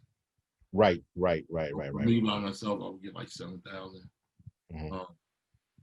And the funny thing is, DJs, I'm not that incredible of a DJ. I'm good. I'm definitely better than most. But yo, you're your own best hype man. You know what I'm saying? Like, I have a good friend in DC named Fabio. He owned a restaurant. Actually, he's owned a place called Andalou. A lot of people used to go to Andalou back in the day. Yeah. And I remember I went to Fabio about something during a party or something like that. And he's like, he's Italian, you know. He's like, He's like, yo, don't seem so excited about it. He was like, yeah, I'm your friend, but he was like, yo, you got to sell me, like, sound excited. Mm. And I was like, you're right. Because when you say, oh, yeah, my name is Jason, I sold a couple of 100,000 records and blah, blah, blah. I was like, geez, this guy's like suicidal over here. You got to be exciting. You got to be excited. Even if it's something small, when you know, you got to be excited about it. You know, that's something I tell every, like, I don't know. The underground thing is just really into like being modest and being cool. And I'm with that and everything. But like I said, sometimes keeping it real goes wrong. You're just too doggone cool. Cool. You got to sell it. Yo, you ever bought a car before? Go to a car salesman? Yeah. They're the worst in the world, but they give results. I've been waiting for you all day long. We have this car right here. It only has 800,000 miles. And this, you know, we can get you a financing for 24% interest rate. You're like, wow, that sounds like a good deal. It's a horrible deal, but you know what I mean? Like, make people feel excited. You know, that's always a big tip I have. Make you feel excited. Because you should be excited. Like, word up, I'm still excited 20-some years later. When I hear one of my songs in the club, still pumped up. It never leaves me. Some people like, you know, whatever. I'm still excited. It could be a song I made 10 years ago. I'll go through Macy's or something like that. I'm like, oh, that's me. Like, I'm so proud of that. I feel so good. You see what I'm saying? I really, really do. I really do. I feel good about myself. Talk to us about playing at the IDT for festivals like Sensation. What is it like to play for 42,000 people? Okay. Before that part, I want to tell you what the main thing about it is that I like to talk about. The organization and professionalism. Like, I've seen people put on parties and they can barely get 80 people in there, and it's like a CF. It's just a mess. I'm like, dog, you can't get 80. You act like these 80 people right here, like you can't handle it. You don't need to be a promoter. We're talking 80,000, dude. 100,000 people in one place. No fights, no riffing, no problems or nothing like that. It's about the organization of it all. They have proper staff. Sometimes they overstaff, but I would rather overstaff, you know, than understaff. They are about creating the whole experience. Even, I mean, the experience of, like, I'm explaining two things. Like, the reason why I'm a DJ is I fell in love with club life. Like, I went to my first club, I was probably like 6 years old with my father. And I just fell in love with all the lights and the sounds and the dance and everything, you know what I mean? And I just fell in love with club life. When you doing things on that scale, I mean, they're essentially concerts. You want to give people the ultimate experience. You see what I'm saying? You want to give them experience. You want them to act like, you want them to feel like they're never going to go to another show again in their life. You want this to be something memorable. That's what they're paying for. Yo, I can listen to music real loud in my headphones. You know what I mean? In my house, in my car. I got nice cars with nice car, you know, sound systems. I don't need to go to a club. Oh, a club with 4 black walls and nice sound system, that works cool for me because I like to dance. Like, that's when I'm in like 4:30 in the morning. I just want to dance. Leave me alone. I'm grooving. Now we're talking like Paradox and Shelter and those kind of clubs like that. That's cool.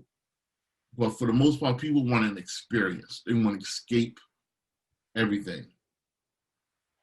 Relationship, work, whatever. Or they want to celebrate. all those festivals, they create that experience with the lights and the backdrops and all the stuff like that. Yo, the DJ is just literally it's one small component of a big machine. So they do an excellent job of doing that. Now, as far as the experience of on the DJ part of it, they make you feel like rock stars. The way they pick you up from the time they book you, pick you up from the airport, check you in. I mean, I have a rider, so I mean, I'm only staying in certain kind of hotels, and I don't deviate from that. I don't. Explain what you mean by certain kind of hotels. Like, I do stuff not because I'm a diva or divo or anything like that, but I won't stay in no hostel or no raggedy hotel. You're gonna get a raggedy set. I'm gonna have a funky attitude. It's not gonna be a good night.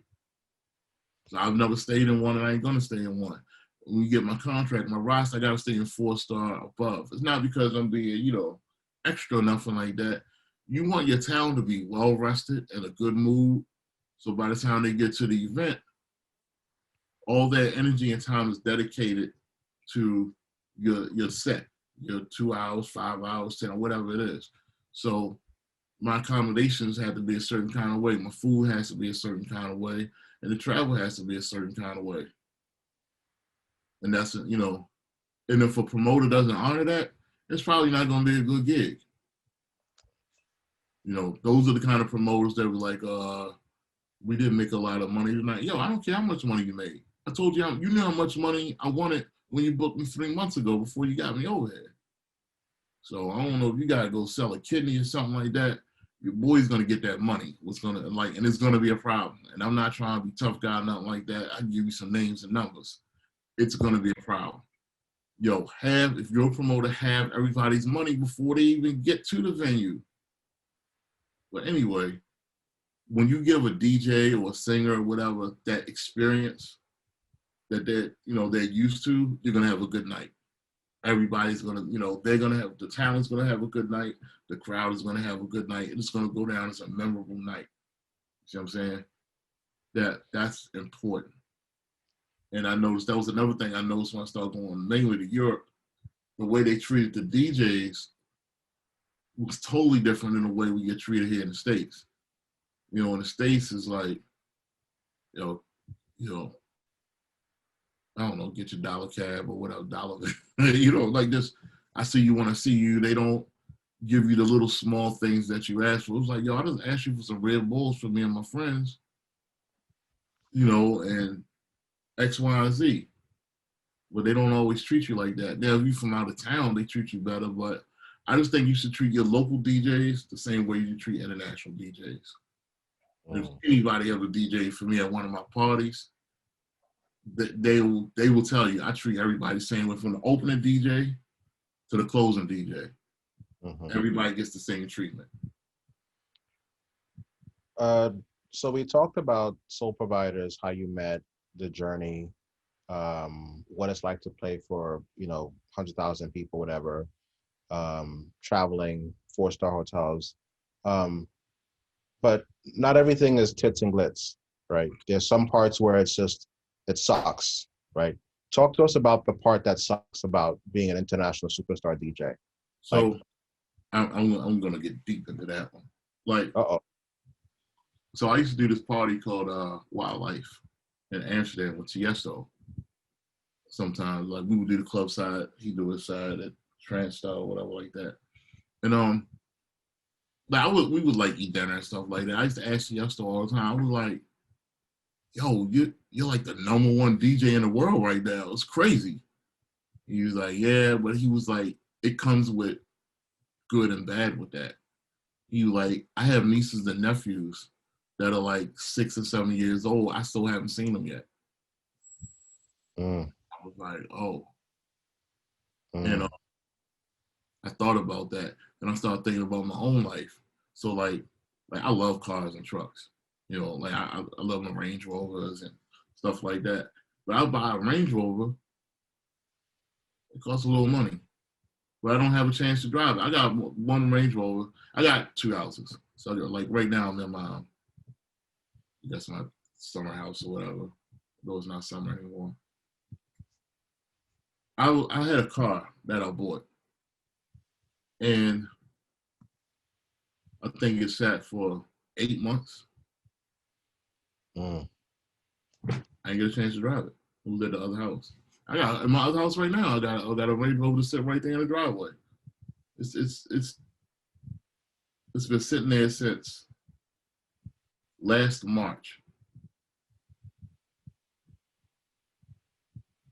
Yeah, March. Since around March. Mm. I have like best friends whose kids are like in high school now. I was like, I remember when he was born. I didn't get a chance to see them. Mm. And they hear my name. You know, they might hear me talk to them, but I just never get a chance to see them. I'm not married. I don't have kids. And I'm not mad about that at all. But what I'm saying is, I wouldn't have time to have kids. I can't raise a kid. Yeah, financially, the kid's going to be good. But it takes more than money to raise a kid. You know what I'm saying? And I wouldn't be able to be there to raise a kid or be a good husband. Yeah, so financially it's just one component of it, but you need the whole thing. Another thing is health. A lot of us, we don't really take care of our health very well at all, you know, because you're just running. So, like for instance, like I said earlier, like I don't do drugs. I never did any drugs. A lot of guys do drugs, then they hit a brick wall. You just like destroy yourself. So you've been running nonstop for like 7 years. It was like, bam, you know, you don't realize you're not 23 years old anymore. Mm. You know, you're getting older. You're not eating right, eating a bunch of airport food and all that garbage like that. Like I'm a fat boy, but I try to be like a healthy, half healthy fat boy. Like I'm in horrible health right now. I have kidney failure. People that, you know, follow me know like 5 years. Actually, yesterday, no, October, whatever it was, October marks 5 years I've been on dialysis. You know, I went to kidney failure, I went blind, dementia, I was in the hospice, I was in hospice for 7 months. You know, I was dying, literally dying. I just didn't take care of myself. You know, so all that stuff I worked for and travel and all the stuff like that was all came to a screeching halt. And when I was they had like it's called the end of life care team. And I remember they came to see me. And then so they were like, well, what are we gonna do with all your cars? And they were trying to do basically like my will. Well, I was gonna leave everything to. You know, straight up, and I'm not even ashamed to admit it, like I started crying. Right there with the social worker. Because I was like, I don't know. Like, I guess give it to my brother. You know, I just thought, I was like, damn, I did all this stuff, all this work, sacrificing my health for stuff, a bunch of junk. That's all it was. Like you can, like they said, you can't take it with you. And that's when I realized I should have slowed down and had more experiences. You know, not just worried about making money. But that just comes back to the old me. You know what I mean? The street version of me right there. It's about getting that money. I should have had more. Like, I've met people all over the world. I should have spent more time with my friends, learn more languages. Like even small stuff, like going to dinner. And then that creates good memories when you become an old man, you know what I mean? It's like, I always want to be that guy, you know what I mean? Like, oh yeah, when I was in, I don't know, Riccione, Italy, I had this dish there. It's like, oh wow, Uncle Jason, you experienced a lot of things. You know what I mean? Like, I have some of those memories, but I should have created more. So the downfall part is travel. You just kind of become on autopilot. You miss out on a lot of like regular things. Like I said, like family, deaths, births, celebrations. You don't really get to enjoy. I got a drone that I got as a gift. I never even flew it. Since it's sitting there right in the box. I got so I'm in the studio right now. I got so much stuff. It's just, I don't know. I got like a sneaker habit. Mm-hmm. I'm always buying shoes like on Amazon and stuff like that. And I'll come back home and I like literally have like 6 boxes just waiting for me. I look at the shoes, I smile, trying to relive my childhood when I didn't have money. But then I like it, I just put them up. I don't really do anything with them. Mm. You know, so I don't, it's definitely downfalls to it. But I mean, I ain't complaining about it. But it's like I needed a little bit more balance. And that's where a lot of us, and not just DJs, anybody that's in this life like this, like rappers, singers, dancers, you know, you don't, it's not a normal life. It's really not. Oh, What? also another thing is uh the social media beatdowns. Like, yo, I might have 16 gigs in a row and I'm beating the hell out the club. You know what I mean? I'm killing. I make like 2 or 3 like little wrong blends, or you know, I don't, something might not go so right. They're like, oh man, he sucked. He was horrible. I was like, golly, man, like I'm giving them my best. You can't make mistakes nowadays because they just blast you on the internet, and they're real bold about it too. Dear Jason, I saw you at this club here, blah blah blah. You sucked. You should have did this. And the T-shirt you had on wasn't black enough. You need to get a darker black shirt. Like, you know, like crazy stuff. So that's another downfall. That now I don't care about it, but at first it was hard for me to understand. How important is a DJ residency these days in building a DJ's career? Okay, now I'm gonna sound really old. I would love to have another DJ residency, a proper residency. I think, you know, one of the biggest DJs that really never traveled the world, and I used to get in arguments with other people, like straight down like arguments. Danny Tenegula. Danny, I remember somebody asked me to help get Danny to come to, I forgot what country. They were gonna rent a whole soccer field, a soccer stadium out to book him. Just him. They said that's how many people would have came. I was going to like, I don't know, Croatia somewhere. It was a long time ago. I was like, really? Then I realized he didn't really leave New York too much. He didn't need to. But you know what he did? He shaped the sound of New York because of his residency. He was like, people came to him. He didn't really go to too many people. They came to him. I know our doggone show did a couple of times. You know what I mean? Like, I want to check this Danny guy out. A residency is awesome because you get to work out your music, test it out. You know what I mean? Test out certain mixes. While you're doing that, you also get to mold a crowd. You get to mold. You got 2 good things that comes out of it. You get to mold the crowd, and you get to test out new music before you get on the road. You know what I mean? And I think a residency, people don't really have residencies anymore. I would love to have a residency at a nice club. You know, like I had 3 residencies at one time. I had Hotel Arena Thursday in Amsterdam. Then I would fly to DC, and I played at a club called Five. The first of the month, and then I would do Tuesday nights at Andalou. I loved it. I had 3 years. I loved it, and I did that for a long time. And in between there, you know, I would go to like, you know, Sweden or wherever, you know, wherever they booked me or whatever. But you really get to test out your sound.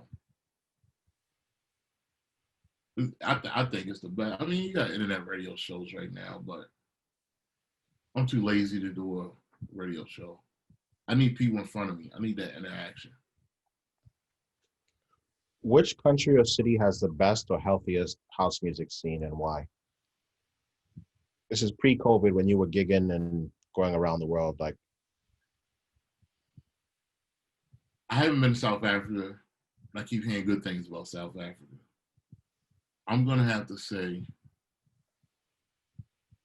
is to toss up between London and Amsterdam. And the reason why I say this, they know music.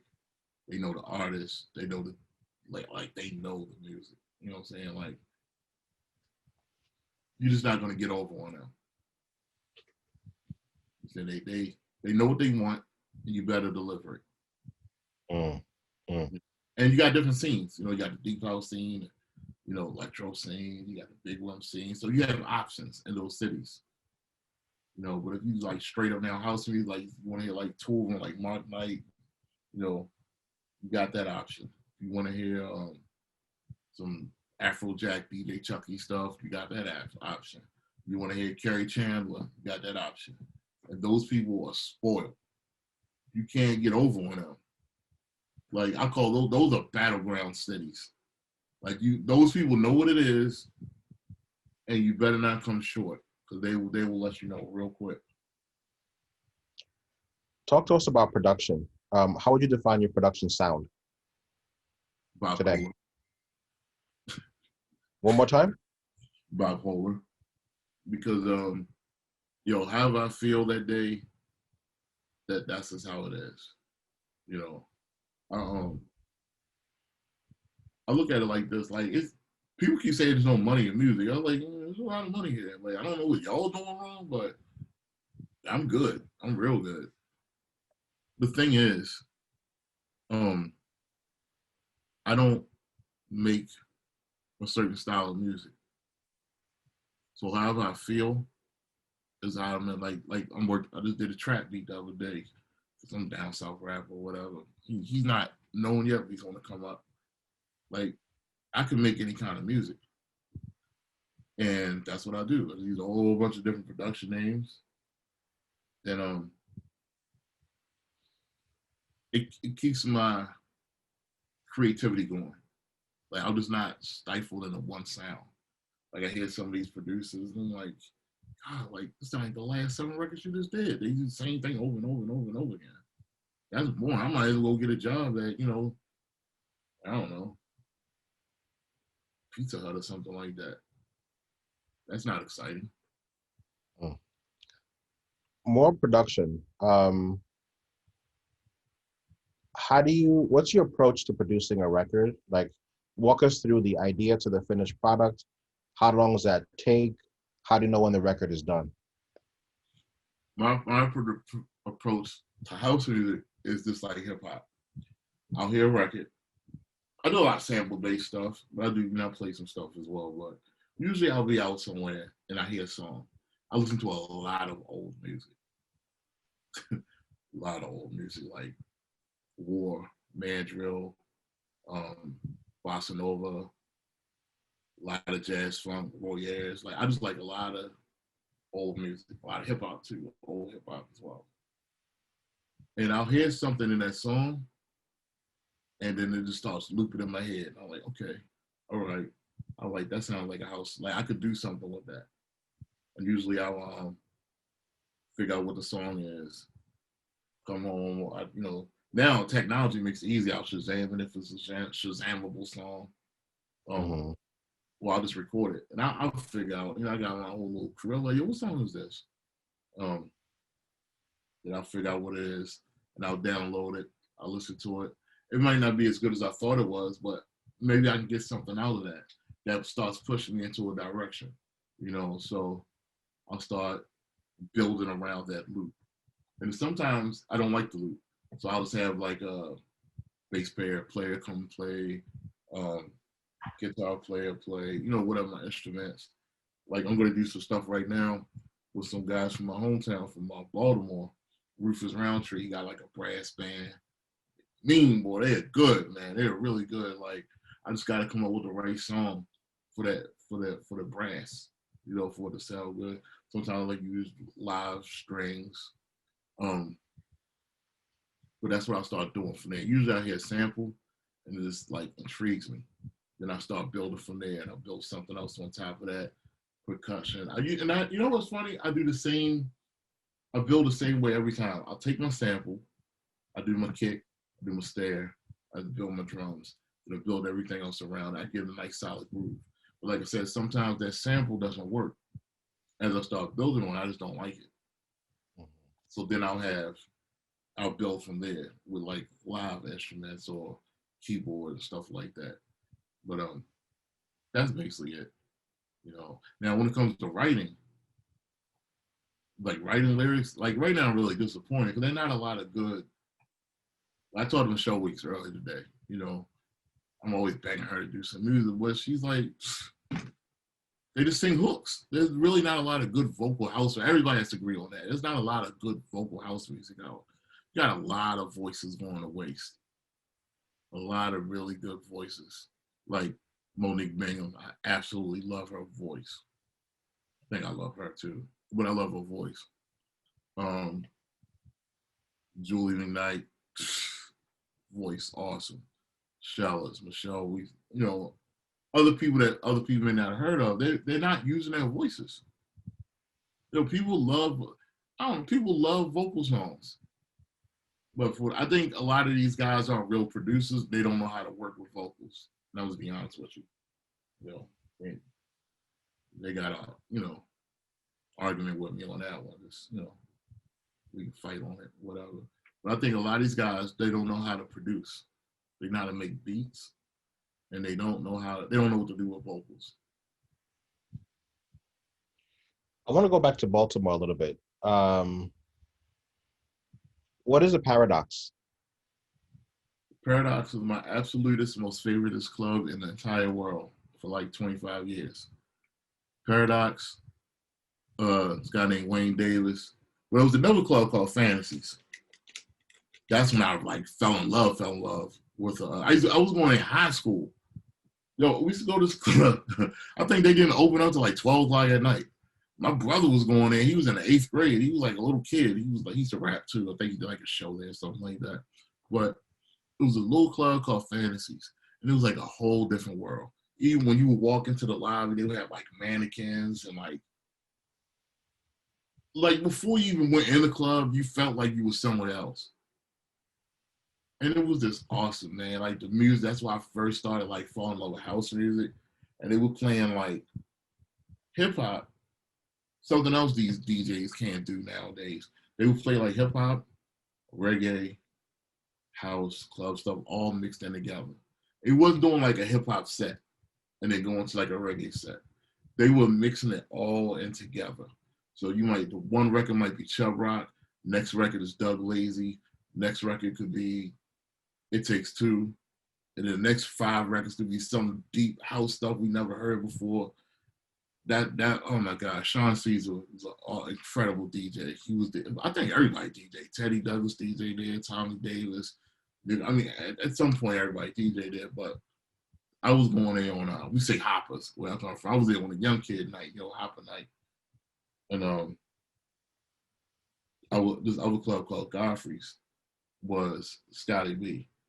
And Sean Caesar and Scotty B, they started doing things together. But man, the sound system was good. And it was like my own little world. So when that closed down, they opened up Paradise. Paradise like 20 times bigger. I think 6,800 square feet. It was a huge warehouse. It was a big. So we went from this little club to this warehouse. I didn't think he was going to be able to capture the magic, but some kind of way they did it. They had 2 drums in there, man. It was just like, I would hear DJ OG and Pope play on the radio, and then I would leave there, and they get me so pumped up, and I go to the club. They would be in the club DJing. Club might let out 9:30 in the morning. I was part of a group called the Breakfast Club in high school. We used to call it the Breakfast Club because when we leave the club, we would go to breakfast. We used to walk down the street at McDonald's. It'll be sun, 8:30 in the morning. We were all 15, 16 years old. But Paradox just had a sound system. It was just 4 walls and a wooden floor, an incredible sound system, and great DJs. No sofas, no couches, no bar service, no alcohol, no nothing. It was strictly for rocking off. You came there to dance. You ain't come there to stand around. There wasn't no way to sit. I mean, you could sit on the speaker or the stage, but it was Same thing in shot dance. Why I like Shelter so much, because like you came to Shelter to dance. You know what I mean? That was it.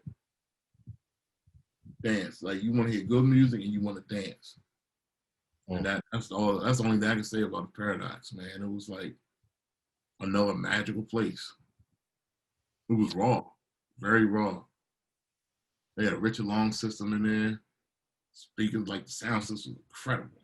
I loved it. I miss it a lot. What happened to the Baltimore scene?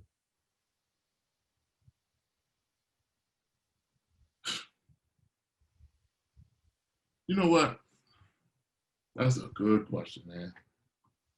Part of it is music just changes. Everybody wants to be a rapper now. Everybody wants to be a rapper. Hip hop is way more fun than house music. Way more fun. I don't care what anybody say. Girls, money, cars, money, girls, jewelry. Like it's everything I love. It's fun. And it's some fantasy towards it too. You know what I'm saying? Like you may got your little stupid job at McDonald's or whatever like that, but like you put on the right song for like, 3 minutes, you think you Rick Ross. You think like you think you got a private jet. Like it's fun. It's fun music. House music ain't very fun. It's kind of boring still if you really. It's the same damn kick. Boom, boom, boom. It doesn't have any visuals. It's boring. Baltimore is a city that needs to be stimulated. You know what I'm saying? And Baltimore is one of the few cities that still have dance crews, which I like that. I used to be in a dance crew. And What is a dance crew for people that don't know? like, well, you used to have groups like High Society, Total Chaos, Juice, or whatever. And there was like 4 or 5 guys, and they used to practice all the time, just dance routines. And then we would come to the club and we would battle each other. Dance. Like it sounds corny the way I describe it, because now it sounds like You Got Served. But technically it was like just like You Got Served. It was just like that. And house music was the perfect music for that. It's upbeat, it's fast, So, we had like a lot of dance routines. The problem with Baltimore is the crime is ridiculous, man. The crime is outrageous there. It's a small city, but they average about 1 killing a day. Yeah. I think they had like a couple of years ago, I think it was 401 killings. And it's only 400-something thousand people live there. Small. The crime is ridiculous. There's no money there, really. Like, it's not a lot of, the job industry is, the education is, it's just like, it's a weird city, man. Because there's definitely money there, but I guess they do their own little thing. But overall, as far as house music in Baltimore, it turned into like an old head thing. It's older people. The young people that's not into it like we was. And you need young people to stay engaged, to keep it going, to be innovative, to change it, to keep, Mm-hmm. Ultimate Tay was doing a party there. She told us, I think it's called Sugar. I think it's like 17 years old now or something like that. I know for a while she had a lot of she was attracting younger people to the night. And I thought that was, I know it was way more diverse. There was like a lot of blacks, whites.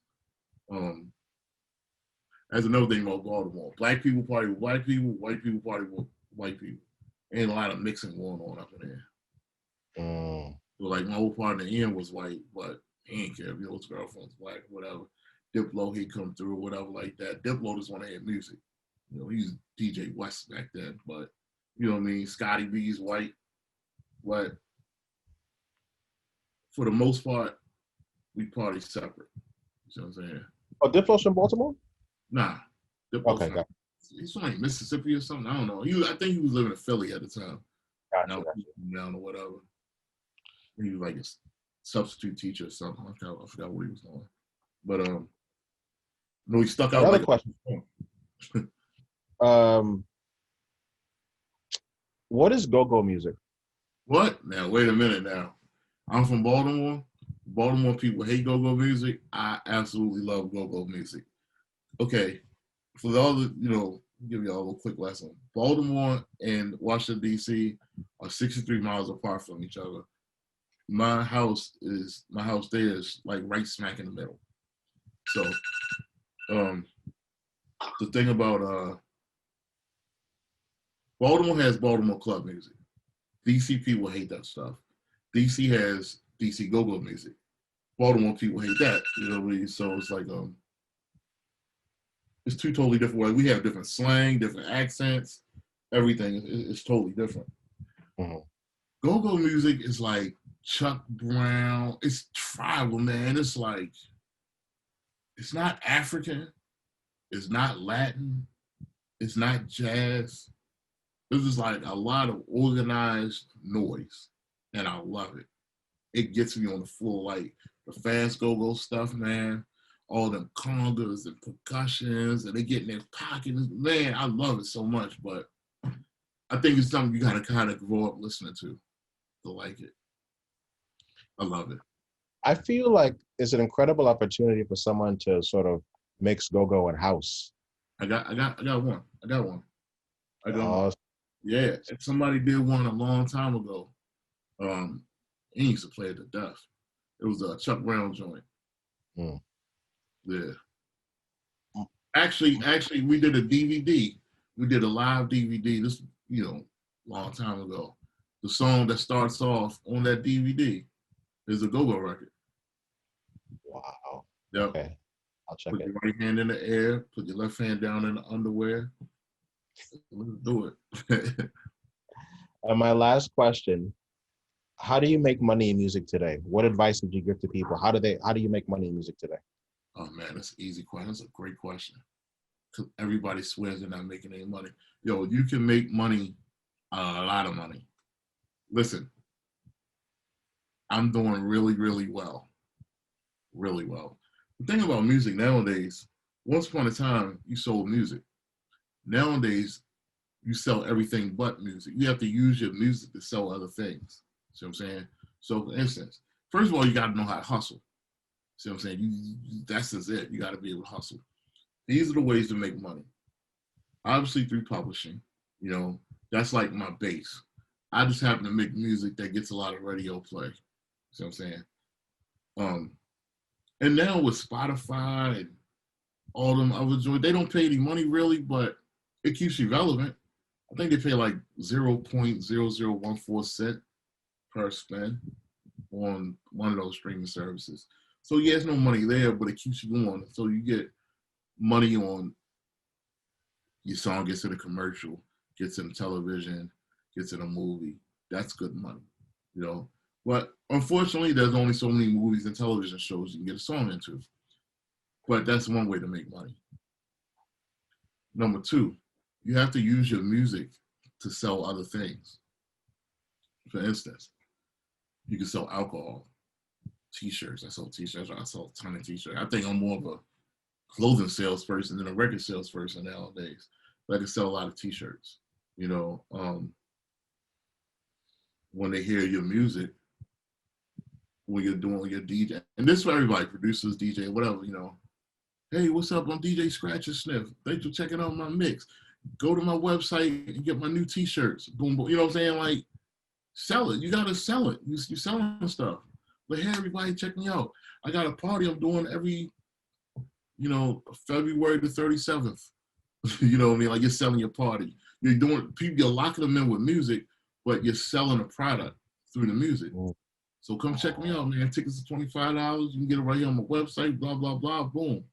And you're like, so now you got a song. You lure them in with your music. So now I'm selling my event. My event is February the 42nd. Everybody be there. Tickets are $25. Then you come back later on. Yo, you come to my party. If you didn't get your ticket yet, go to my website right now.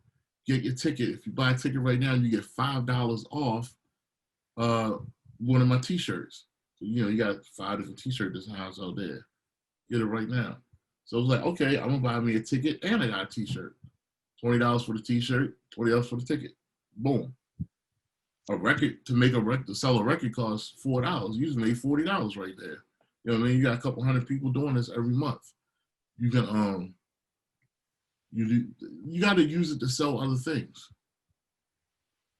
That's all it is, man. You got to use that. It's a lot of money in music. You just got to use it as a gateway drug for other things. Like I said, fashion and music have been going along side by side forever. Restaurants, say you made an app. You want to sell your app. You'll go right down to the Apple store and buy my app. Like you hear the song. If you get my new app, you download my song for free or download this mix for free. Check out my radio show, my podcast every month. And if you listen to this podcast every month, I can give you, $5 a month. You get VIP status. But $5 ain't nothing, man. But $5 times 2,000 people, that's $1,000 a month. You get $1,000 every month. You know what I'm saying? So you ain't breaking the bank. I mean, it's $12,000 a year, but you have to hustle a couple of different ways.